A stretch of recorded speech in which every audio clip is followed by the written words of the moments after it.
ಚರ್ಚೆಗಳು ಒಳ್ಳೆಯವು ಇದ್ದಾವೆ, ಕೆಟ್ಟವು ಇದ್ದಾವೆ, ದೇಶ ಕಟ್ಟವು ಇದ್ದಾವೆ, ದೇಶ ಒಡೆಯವು ಇದ್ದಾವೆ, ಜನಗಳನ್ನ ಅಭಿವೃದ್ಧಿ ಪಡಿಸೋವು ಇದ್ದಾವೆ, ಜನಗಳ ಮನಸ್ಸನ್ನ ಹಾಳು ಮಾಡೋವು ಇದೆ. ಆದ್ರೆ ನಾವೇನ್ ಚರ್ಚೆ ಮಾಡ್ತೀವಿ ಜನಗಳ ಬಗ್ಗೆ ಅನ್ನೋದು ಬಹಳ ಮುಖ್ಯ ಅಂತ ಯೋಚನೆ ಮಾಡಿದಾಗ ಮಹೇಶ್ ಅಣ್ಣ ಹೇಳ್ತಾರೆ ಅಂದ್ರೆ ನನಗೆ ಸ್ವಲ್ಪ ಕಾನ್ಫಿಡೆನ್ಸ್ ಬಂತು. ದೇಶ ಕಟ್ಟೋದು ಮನಸ್ಸನ್ನು ಕಟ್ಟೋ ಕಾರ್ಯಕ್ರಮ ಆಗಿರ್ತವೆ ಅಂತೇಳಿ ಮಾತಾಡೋದು ಅಷ್ಟೇ ಸರ್, ಸುಮ್ಮನೆ ಮಾತಾಡಲ್ಲ. ಮಾತಾಡ್ತಕ್ಕಂಥದ್ದು ಪ್ರವಚನ ಯೋಗ ಅಂತ. ಈ ಪ್ರವಚನ ಯೋಗ ಶ್ರವಣ ಯೋಗದ ಸಮನ್ವಯ ಇದೆಯಲ್ಲ, ಅದನ್ನು ಸಾಧಿಸಿದಾಗ ನಮ್ಮೆಲ್ಲರ ಅದ್ಭುತವಾದಂತಹ ಸಂಸ್ಕೃತಿಯ ದರ್ಶನ ಆಗುತ್ತೆ. ಆ ಸಂಸ್ಕೃತಿಯ ದರ್ಶನ ಮತ್ತು ಸಾಕ್ಷಾತ್ಕಾರದ ಒಂದು ಡೆಮೋ ಇದೆಯಲ್ಲ, ಅದು ನಮ್ಮ ಆಷಾಢ ಶ್ರವಣ ಸಂಜೆ ಕಾರ್ಯಕ್ರಮ ಅಂತಕ್ಕಂಥದ್ದನ್ನ ನಾನು ಹೆಮ್ಮೆಯಿಂದ ಹೇಳ್ತೀನಿ, ಅಭಿಮಾನದಿಂದ ಹೇಳ್ತೀನಿ.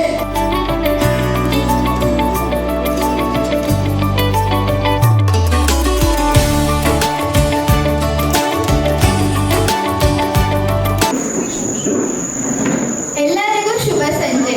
ಸತ್ಯದ ನುಡಿ ತೀರ್ಥ, ಭಕ್ತಿಯ ನಡೆ ತೀರ್ಥ, ಹರಿವ ನದಿ ಎತ್ತಣ್ಣ ತೀರ್ಥ ರಾಮನಾಥ ಎಂಬ ದೇವರ ದಾಸಿಮಯ್ಯನವರ ವಚನವನ್ನು ಗೌರವಪೂರ್ಣವಾಗಿ ಸ್ಮರಿಸೋಣ.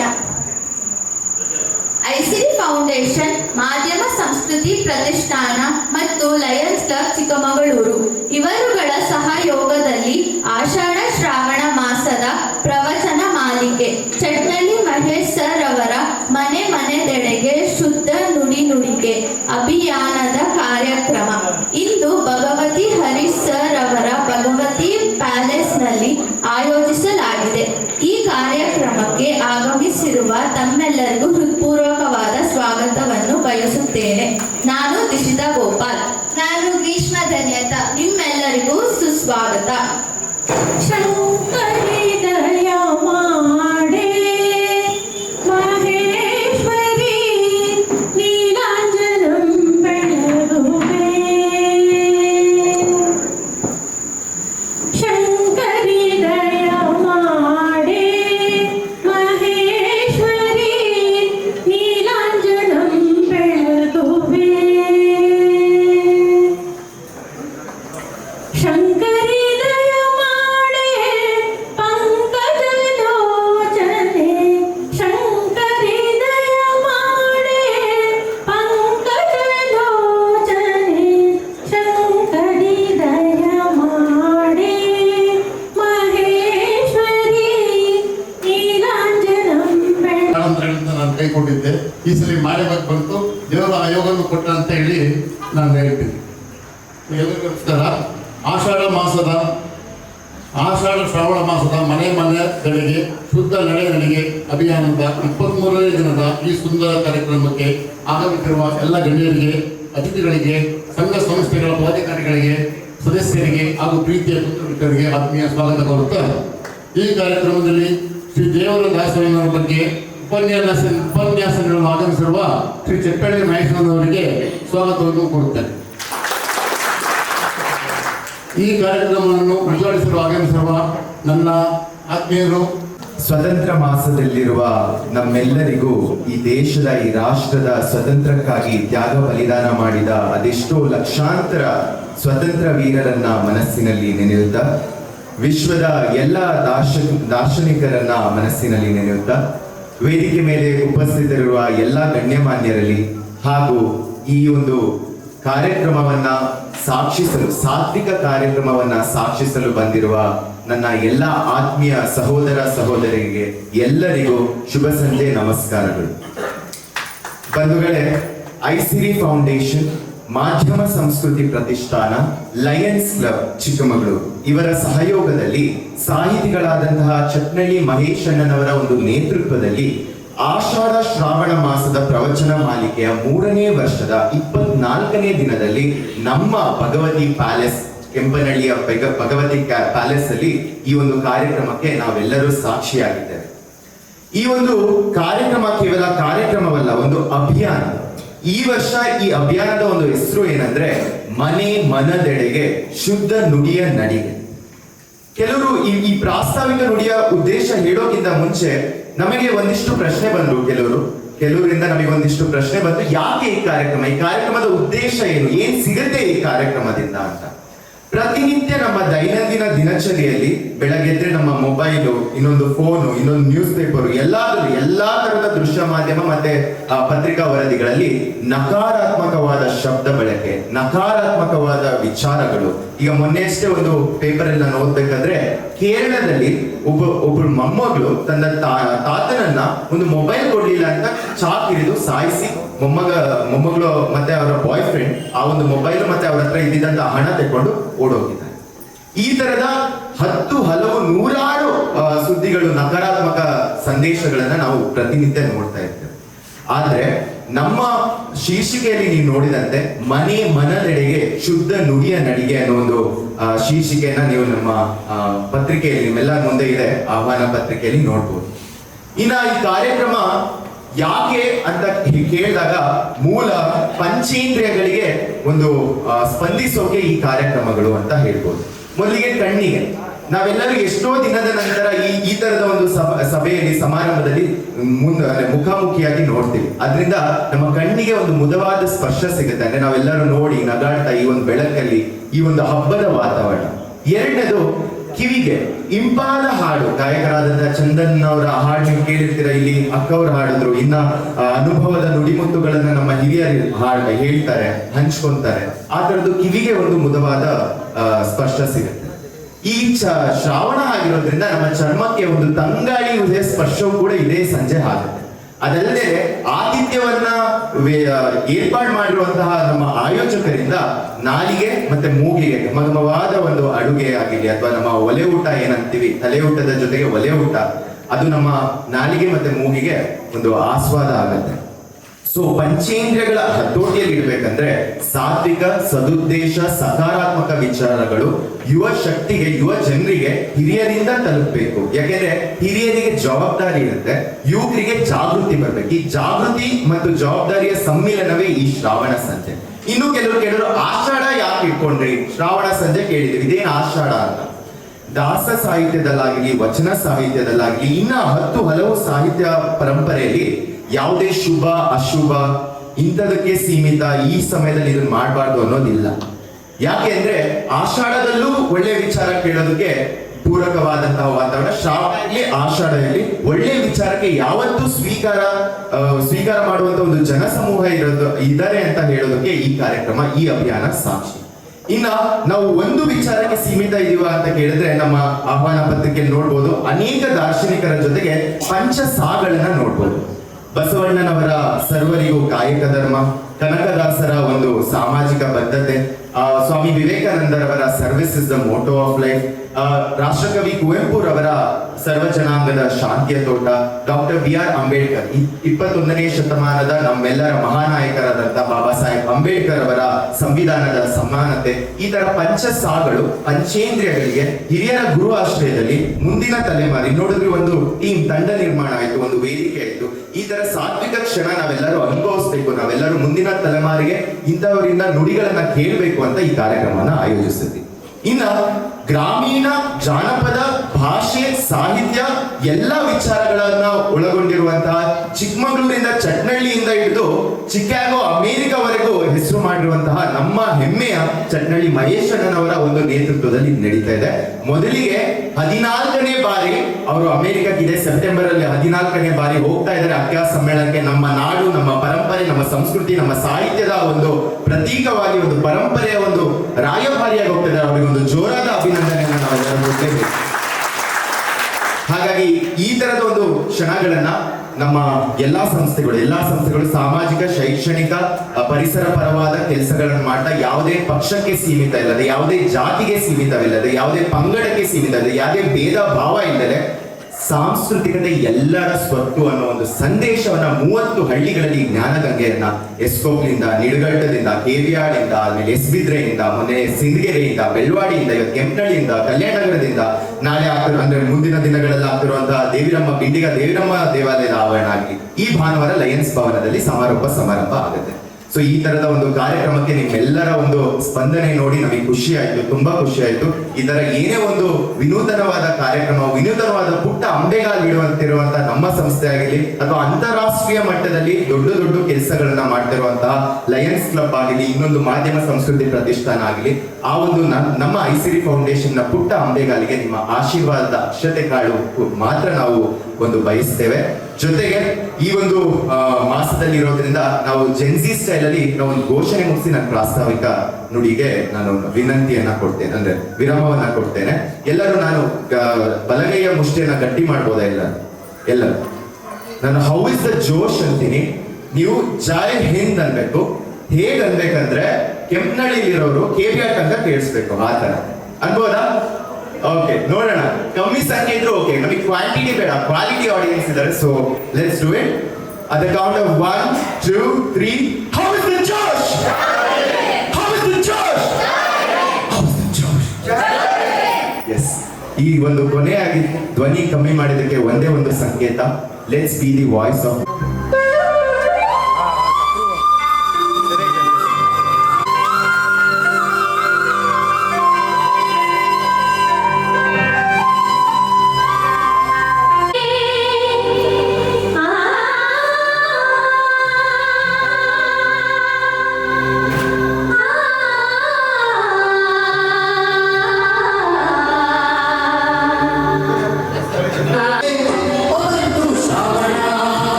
ಸನ್ಮಾನ್ಯ ಶ್ರೀ ಶ್ರೀನಿವಾಸರವರೇ ಹಾಗೂ ಲಯನ್ಸ್ ಕ್ಲಬ್ ಚಿಕ್ಕಮಗಳೂರು ಇವರ ಅಧ್ಯಕ್ಷರಾದಂತಹ ನಾರಾಯಣ ಸ್ವಾಮಿ ಅವರೇ ಹಾಗೂ ವೀರಶೈವ ಸಮಾಜದ ಉಪಾಧ್ಯಕ್ಷರಾದಂತಹ ರೇಣುಕಾರಾಧ್ಯರವರೇ ಹಾಗೂ ಮಲೆನಾಡು ವಿದ್ಯಾಸಂಸ್ಥೆಯ ಅಧ್ಯಕ್ಷರಾದಂತಹ ಸನ್ಮಾನ್ಯ ಶ್ರೀ ಬೆಳಕೆರೆಯವರೇ ಹಾಗೂ ಮಾಧ್ಯಮ ಸಂಸ್ಥೆ ಪ್ರತಿಷ್ಠಾನದ ಅಧ್ಯಕ್ಷರಾದಂತಹ ಪ್ರಭಲಿಂಗ ಶಾಸ್ತ್ರಿಗಳವರೇ ಹಾಗೂ ಐಸಿರಿ ಫೌಂಡೇಶನ್ನ ಅಧ್ಯಕ್ಷರಾದಂತಹ ರೋಹನ್ ಭಾರ್ಗವ್ ಅವರೇ ಹಾಗೂ ಲಯನ್ಸ್ ಕ್ಲಬ್ಬಿನ ಹರೀಶ್ ಅವರೇ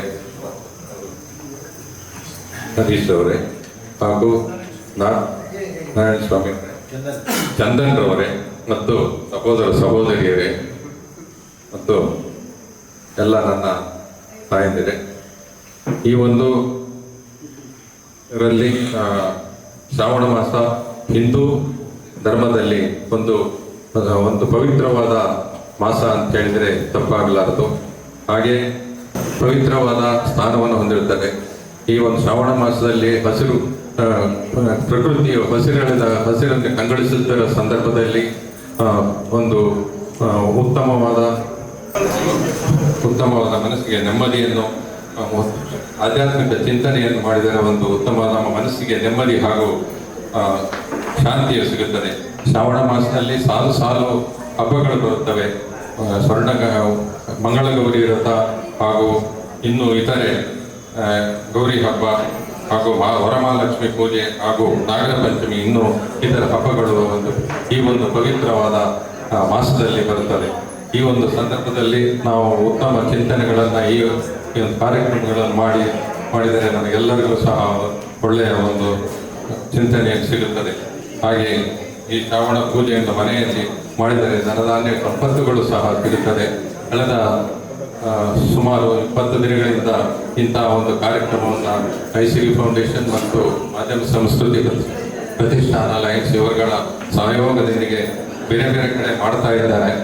ಇದು ಜನರನ್ನು ಆಧ್ಯಾತ್ಮಿಕ ಚಿಂತನೆಗಳಿಗೆ ಕೊಂಡೊಯ್ಯುತ್ತಿದ್ದಾರೆ ಹಾಗೂ ನಮ್ಮ ಹಿಂದೂ ಧರ್ಮದ ಸಂಸ್ಕೃತಿ ಇವುಗಳನ್ನು ಮುಂದಿನ ಪೀಳಿಗೆಗೆ ಕೊಂಡೊಯ್ಯುವ ಒಂದು ಉತ್ತಮವಾದ ಕೆಲಸವನ್ನು ಮಾಡ್ತಾ ಇದ್ದಾರೆ. ಅವರಿಗೆ ನಾನು ತುಂಬ ವಂದನೆಗಳನ್ನು ಸಲ್ಲಿಸುತ್ತಾ ತಮ್ಮೆಲ್ಲರಿಗೂ ಸಹ ನನಗೆ ಒಂದೆರಡು ಮಾತನಾಡಲಿಕ್ಕೆ ಅವಕಾಶ ಕೊಟ್ಟಂತಹ ವಂದನೆಗಳನ್ನು ಸಲ್ಲಿಸ್ತಾ ಇದ್ದೇನೆ.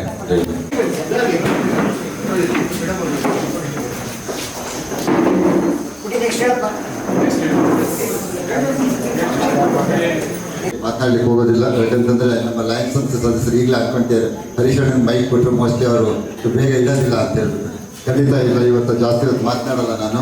ಬಹುಶಃ ನಮ್ಮ ಅಧ್ಯಕ್ಷರು ಹೇಳಿದರು, ಈಗ ನಮ್ಮ ಲಯನ್ಸ್ ಸಂಸ್ಥೆಯ ಉದ್ದೇಶ ಏನು, ನಾವು ಯಾಕೆ ಈ ಒಂದು ಇದು ಶ್ರಾವಣ ಮಾಸದ ಈ ಒಂದು ಕಾರ್ಯಕ್ರಮದಲ್ಲಿ ನಾವು ಪಾಲ್ಗೊಂಡಿದ್ದೀವಿ ಅಂತಕ್ಕಂಥದ್ದನ್ನು ನಮ್ಮ ಚಿಕ್ಕಮಗಳೂರು ಜನತೆಗೆ ಒಂದು ಸ್ವಲ್ಪ ನೀವು ತಿಳಿಸ್ಕೊಡ್ಬೇಕು ಅಂತ ಹೇಳಿದರು. ಬಹುಶಃ ನಿಮ್ಗೆ ಎಲ್ಲರಿಗೂ ಗೊತ್ತಿದೆ, ಲಯನ್ಸ್ ಸಂಸ್ಥೆ ಅಂತಕ್ಕಂಥದ್ದು ಒಂದು ಅಂತಾರಾಷ್ಟ್ರೀಯ ಸಂಸ್ಥೆ.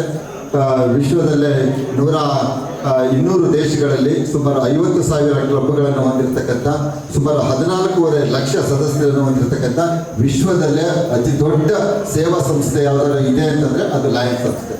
ಇದು ನಾವು ಹೇಳ್ತಕ್ಕಂಥದ್ದಲ್ಲ, ನೀವು ಈವನ್ ಗೂಗಲಲ್ಲಿ ಹೋಗಿ ಸರ್ಚ್ ಮಾಡ್ಬೋದು, which has got the highest number of membership in the international organisation ಅಂತಂದರೆ ಅದೆಲ್ಲದೂ ಡೀಟೇಲ್ಸ್ ಕೊಡ್ತದೆ.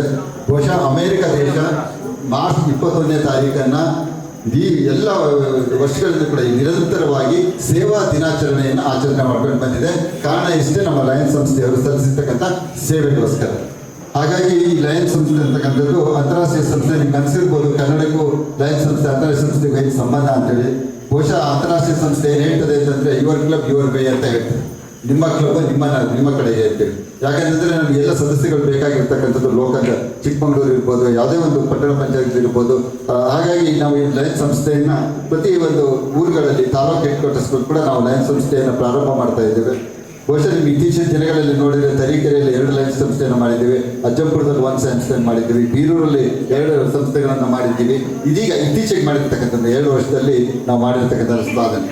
ಬಹುಶಃ ಚಿಕ್ಕಮಗಳೂರು ಲಯನ್ಸ್ ಸಂಸ್ಥೆಗೂ ಈ ಕನ್ನಡಕ್ಕೂ ಬೆಳೆದಂಥ ಸಂಬಂಧ ಏನಪ್ಪ ಅಂತಂದರೆ, ಬಹುಶಃ ನಾನು 2000 ಇಸ್ವಿಯಲ್ಲಿ ನಾನು ಲಯನ್ಸ್ ಸಂಸ್ಥೆ ಅಧ್ಯಕ್ಷನಾಗಿದ್ದಾಗ ಡಾಕ್ಟರ್ ಕೃಷ್ಣೇಗೌಡರು ಅವರ ಒಂದು ಪ್ರೇರೇಪಣೆಯಿಂದ ಚಿಕ್ಕಮಗಳೂರು ಜಿಲ್ಲೆಯಲ್ಲಿ ನಡೆದಂಥ ಪ್ರಥಮ ಕನ್ನಡ ಸಾಹಿತ್ಯ ಸಮ್ಮೇಳನ KS ಮಲ್ಲೇಗೌಡರು ಅಧ್ಯಕ್ಷರಾಗಿದ್ದರು. ಬಹುಶಃ ಅವತ್ತು ನಮ್ಮನ್ನು ತಾಲೂಕು ಸಾಹಿತ್ಯ ಸಮ್ಮೇಳನದಲ್ಲಿ ಲಯನ್ಸ್ ಸಂಸ್ಥೆ ಭಾಗಿತ್ವದಲ್ಲಿ ಮತ್ತೆ ಸರ್ವಜ್ಞಕ್ಕೆ ಸೌವಚನ ಅಂತ ಹೇಳ್ಬಿಟ್ಟು ನಮ್ಮ ಗನಿಯವರ ಒಂದು ತರ್ಜುಮೆ ಮಾಡಿರ್ತಕ್ಕಂಥ ಒಂದು ಅವರ ಗಾಯನವನ್ನು ಕನ್ನಡದಲ್ಲಿ ತರ್ಜುಮೆ ಮಾಡಿರ್ತಕ್ಕಂಥ ಒಂದು ಕಾರ್ಯಕ್ರಮದಲ್ಲಿ ನಾವು ಪಾಲ್ಗೊಂಡಿದ್ವಿ. ಬಹುಶಃ ಇದೆಲ್ಲದಕ್ಕೂ ಕಾರಣಕರ್ತರು ಯಾರಪ್ಪ ಅಂತಂದರೆ ನನಗೆ ಅನಿಸಿದ ಚಂದ್ರಯ್ಯನವರು ಮತ್ತೆ ನಮ್ಮ ಡಾಕ್ಟರ್ JP ಕೃಷ್ಣೇಗೌಡರು ಇದ್ದಿದ್ದ ಅಂದರೆ ನಾವು ಇಷ್ಟೊಂದು ಕಾರ್ಯಕ್ರಮ ಕನ್ನಡ ಕಾರ್ಯಕ್ರಮದಲ್ಲಿ ನಾವು ಪಾಲ್ಗೊಳ್ಳಿಕ್ಕೆ ಸಾಧ್ಯನೇ ಇರಲಿಲ್ಲ. ಹಾಗಾಗಿ ನಮ್ಮ ಒಂದು ಅದೇ ಮೆಂಬರ್ಸ್ಗಳು ಬರ್ತಾ ಇದ್ರು ಕೆಲವು ಕಡೆ ಎಲ್ಲ. ಏನು ಭಾಷಣ ಬೇರೆ ಮಾಡಬೇಕು ಅಂತ ತುಂಬಾ ತಲೆ ಕೆಡಿಸ್ಕೊಳ್ತಾ ಇದ್ದೆ.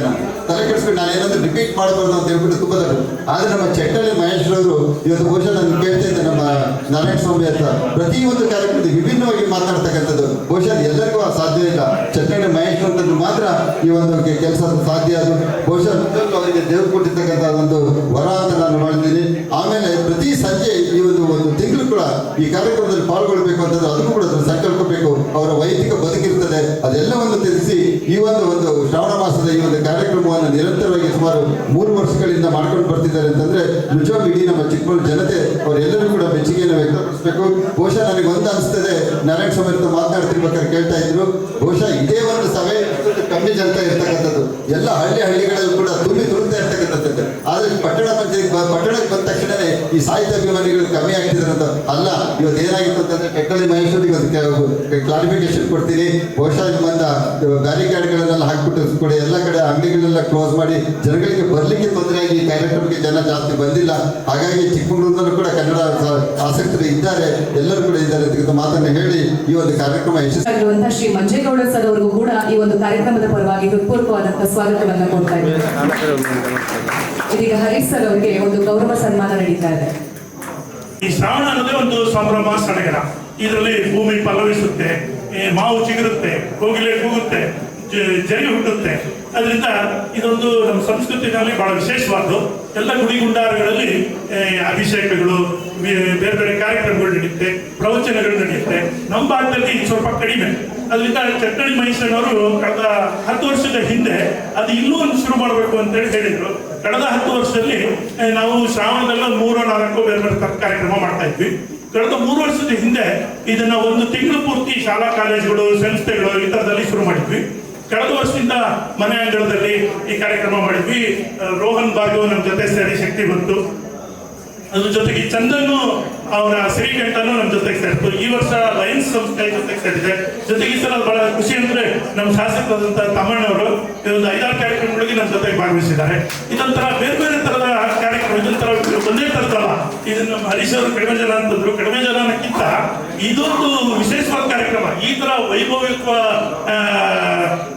ಸ್ಥಳದಲ್ಲಿ ಈ ತಾರಾಸಲ್ಲಿ ನಮ್ಮ ಕಾರ್ಯಕ್ರಮ ನಡೀತಾ ಇದೆ. ಕಾಮೇನಹಳ್ಳಿನಲ್ಲಿ ಎಲ್ಲ ತರದ ಕಾರ್ಯಕ್ರಮ ಇತ್ತು. ಅದು ದೇವಸ್ಥಾನ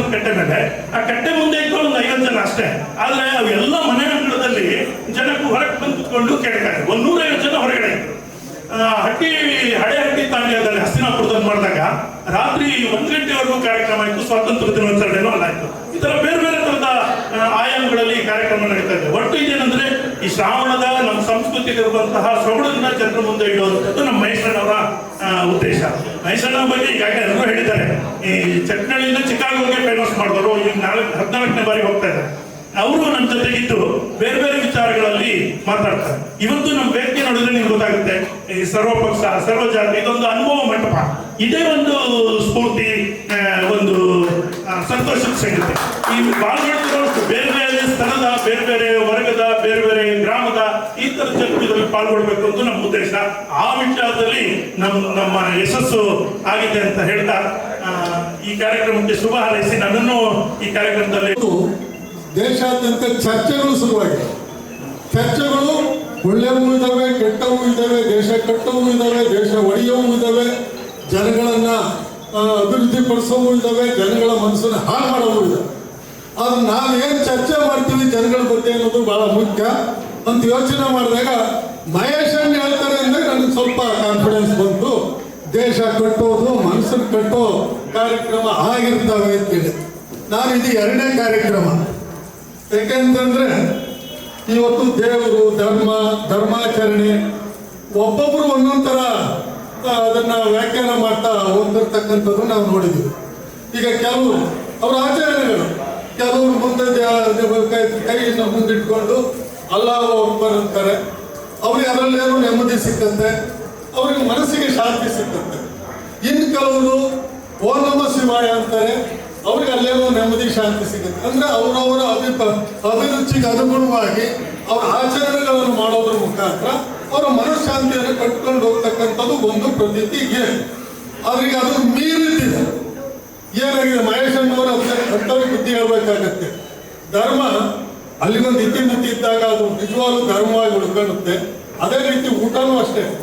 ಎಷ್ಟು ಬೇಕಷ್ಟು ಊಟ ಮಾಡಿದ್ರೆ ಆರೋಗ್ಯ ಇರುತ್ತೆ, ಅತಿಯಾಗಿ ಊಟ ಮಾಡಿದ್ರೆ ಆರೋಗ್ಯನೂ ಕೆಟ್ಟೋಗುತ್ತೆ. ಇವತ್ತು ಬರ್ತಾ ಬರ್ತಾ ಧರ್ಮಗಳು ಇನ್ನೊಂದು ಧರ್ಮ ದ್ವೇಷ ಮಾಡೋ ರೀತಿಯಲ್ಲಿ, ಇನ್ನೊಬ್ಬರ ಮನಸ್ಸನ್ನು ಹಾಳು ಮಾಡೋ ರೀತಿಯಲ್ಲಿ ಆಚರಣೆಗಳು ಇವತ್ತು ಶುರು ಆಗ್ತಾ ಇದ್ದಾವೆ. ಇನ್ನೊಂದನ್ನು ಯಾಕೆಂದ್ರೆ ಮನೆಯಲ್ಲಿ ಹೇಳೋ ಮಾತೀವು, ರಾಜಕೀಯವಾಗಿ ರೋಡಲ್ಲಿ ಹೇಳಕ್ಕಾಗಲ್ಲ. ಹೇಳಿದ್ರೆ ಅಲ್ಲೇ ಒಂದು ದೊಡ್ಡ ಗಲಾಟೆ ಆದ್ರೂ ಆಶ್ಚರ್ಯ ಪಡಬೇಕಾದ್ರೆ ಇವತ್ತಿನ ವಾತಾವರಣಗಳಾಗಿದ್ದಾವೆ. ಸತ್ಯನೇ ಹೇಳಲಾರುವಂತ ಪರಿಸ್ಥಿತಿ ಇವತ್ತು ನಿರ್ಮಾಣ ಆಗಿದೆ. ಹಾಗಾಗಿ ಇವತ್ತು ಎಲ್ಲ ಕಡೆಯಲ್ಲೂ ಯುವಕರು, ಅವಾಗ ನೀನು ಯಾವ ರೀತಿ ಜೋಶಲ್ಲಿ ಕೂಗ್ತೀನಿ ಅಂತ ಕೇಳಿದೆ. ನಾನು ಸುಮ್ಮನೆ ಕೂತಿದ್ದೆ, ಕೂಗ್ಲಿಲ್ಲ. ಯಾಕೆಂದ್ರೆ ಕರ್ನಾಟಕದ ಯುವಕರ ಮಧ್ಯದಲ್ಲಿ ಇನ್ನೂ ಜೋಶ್ ಬಂದಿದ್ದೋ ಇಲ್ವೋ ಅಂತಕ್ಕಂಥದ್ದು ನನಗಿನ್ನೂ ಅನುಮಾನದಲ್ಲ ಇದೆ. ಯಾಕೆಂದ್ರೆ ಇವತ್ತು ಬದಲಾವಣೆ ಬೇಕು ಅಂತೇಳಿ ಜನ ಹೊರಟಿದ್ದಾರೆ. ಯಾಕೆ ಬದಲಾವಣೆ ಅಂದ್ರೆ ಪ್ರತಿಯೊಂದು ನಡೆ, ನುಡಿ, ಕಾರ್ಯಕ್ರಮ, ಸರ್ಕಾರದ ನೀತಿಗಳು ಅಷ್ಟೂ ಸಹ ದೇಶದ ಅಭಿವೃದ್ಧಿ, ಜನಗಳ ಅಭಿವೃದ್ಧಿ ಪೂರ್ವಕವಾಗಿರ್ಬೇಕಾಗಿದೆ. ಆದ್ರೆ ಇವತ್ತು ಅದು ಆಗ್ದಲೇ ಇದ್ದಾಗ ಈಗ ಬೇರೆ ಬೇರೆ ರಾಜ್ಯಗಳಲ್ಲಿ ಯುವಕರು ಯಾವ ಮಟ್ಟಕ್ಕೆ ಮುಂದೆ ಬಂದಿದ್ದಾರೆ ಅಂದ್ರೆ, ಡೆಲ್ಲಿಲಿ ಒಂದು ಕಾರ್ಯಕ್ರಮ ನಡೀತು. ನಾನು ಪತ್ರಿಕೆಯಲ್ಲಿ ಓದ್ ನೋಡ್ರೆ ರೋಹನ್ ಅದನ್ನು ಕ್ಲಾರಿಫೈ ಮಾಡ್ಬೋದು, ಅದು ಸತ್ಯನೋ ಅಸತ್ಯನೋ ಅಂತೇಳಿ. ಯಾವುದೋ ಒಂದು ವಿಚಾರದ ವಿರುದ್ಧ ಚಳವಳಿ ನಡೆಯುತ್ತೆ. ಒಬ್ಬ ಮುಖ್ಯಮಂತ್ರಿ ಮಗನು ಆ ಚಳವಳಿಯಲ್ಲಿ ಭಾಗವಹಿಸ್ತಾನೆ. ಅದು ರಾಜಕೀಯ ಹಿನ್ನೆಲೆ ಹೋದ್ರೆ ಅದು ಕಷ್ಟ ಆಗುತ್ತೆ, ಅದು ತಪ್ಪಾಗಿ ಕಾಣುತ್ತೆ. ಆದ್ರೆ ಅವನಿಗೆ ಅದು ತಪ್ಪು ಅಂತ ಅನಿಸ್ತಿಲ್ಲ, ಆ ವಿಚಾರ ಸರಿ ಅಂತ ಅನಿಸ್ತು. ಹಾಗಾಗಿ ಇವತ್ತು ಜನಗಳ ಮಧ್ಯೆ ಏನು ಒಂದು ತಿಂಗಳು ಪ್ರಯತ್ನ ಮಾಡಿದ್ರು 3 ವರ್ಷಕ್ಕೂ ಮಾಡ್ತೀರಿ ಅಂತ ಕಾಣುತ್ತೆ. ನೀವು ವಯಸ್ಸಿನವರೆಗೂ ಮಾಡ್ತೀರಿ. ಮಾಡೋ ಎಲ್ಲಾ ಸಂದರ್ಭದೊಳಗೂ ಓದೋದಂತ ಹಳ್ಳಿ, ಗ್ರಾಮ ಎಲ್ಲ ಕಡೆಯಲ್ಲೂ ಜನಗಳಿಗೆ ನೈಜ ಸತ್ಯವನ್ನ ಹೇಳ್ತಕ್ಕಂತಹ, ದೇಶವನ್ನು ಕಟ್ತಕ್ಕಂಥ, ಮನಸ್ಸುಗಳನ್ನ ಕಟ್ತಕ್ಕಂಥ. ಯಾಕಂದ್ರೆ ಈ ಫೋಟೋದೊಳಗೆ ಫಸ್ಟ್ ಬಸವಣ್ಣವ್ರದ್ದೇ ಫೋಟೋ ಹಾಕಿದೆ. ನಾನು ಅನ್ಸುತ್ತೆ ಈ ಬಸವಣ್ಣವರ ವಚನಗಳನ್ನ ಒಂದು 10% ಓದಿ ಅರ್ಥ ಮಾಡ್ಕೊಂಡ್ರೆ ಯಾವ ಇಸಮು ಇಂಡಿಯಾ ಬೇಕಾಗಲ್ಲ. ಅದೊಂದೇ ಸಾಕು. ಇವತ್ತು ಪ್ರತಿಯೊಬ್ಬರು ಮನುಷ್ಯನಾಗಿ ಬದುಕಲಿಕ್ಕೆ ಏನು ಬೇಕು ಅಂತಕ್ಕಂಥ ಅಂಬೇಡ್ಕರ್ ಅವರ ಸಂವಿಧಾನ ಏನು ಕೊಟ್ಟಿದ್ದಾರೆ, ಅಂಬೇಡ್ಕರ್ ಸಂವಿಧಾನವನ್ನು ಇರ್ತಕ್ಕಂಥ ತಿರುಳುಗಳನ್ನೆಲ್ಲ ಅವರು ಆಗ್ಲೇ ಇದಕ್ಕಿಂತ ಮುಂಚೆನೆ ನಮ್ಗೆ ಹೇಳ್ಕೊಟ್ಟಂತ ವಿಚಾರಗಳು ಅದರಲ್ಲಿದ್ದಾವೆ. ಅವ್ರು 10% ಜನ ತಿಳ್ಕೊಂಡ್ರೆ ನನಗನ್ಸುತ್ತೆ ಪೊಲೀಸ್ ಸ್ಟೇಷನ್ ಬೇಕಲ್ಲ, ಜೈಲು ಬೇಕಾಗಿಲ್ಲ, ಪೊಲೀಸ್ನವ್ರಿಗೆ ಕೆಲಸನೇ ಇರಲ್ಲ. ಏನಾಗಿತ್ತು ಇವತ್ತು ಧರ್ಮಾಚರಣೆಗಳು ಇವತ್ತು ನೋಡಿರ್ಬೋದು. ನಾವೆಲ್ಲ ಓಡಾಡಕ್ಕೆ ಹೋಗ್ಬೇಕು, ಆರ್ಮಿ ಓಡಾಡಕ್ಕೆ ಆಗಿರಲಿಲ್ಲ. ಏನಪ್ಪ ಇಲ್ಲೇ ಬಹಳ ಗಲಾಟೆ ಆಗಿತ್ತ, ದೊಂಬಿ ಆಗಿತ್ತ. ಅದು ಧರ್ಮಾಚರಣೆ ಕಾರ್ಯಕ್ರಮ. ಧರ್ಮಾಚರಣೆಗಳಲ್ಲೂ ಇವತ್ತು ನೆಮ್ಮದಿ ಇರತಕ್ಕಂಥ ವ್ಯವಸ್ಥೆ ಇವತ್ತು ಸೃಷ್ಟಿಯಾಗಿದೆ.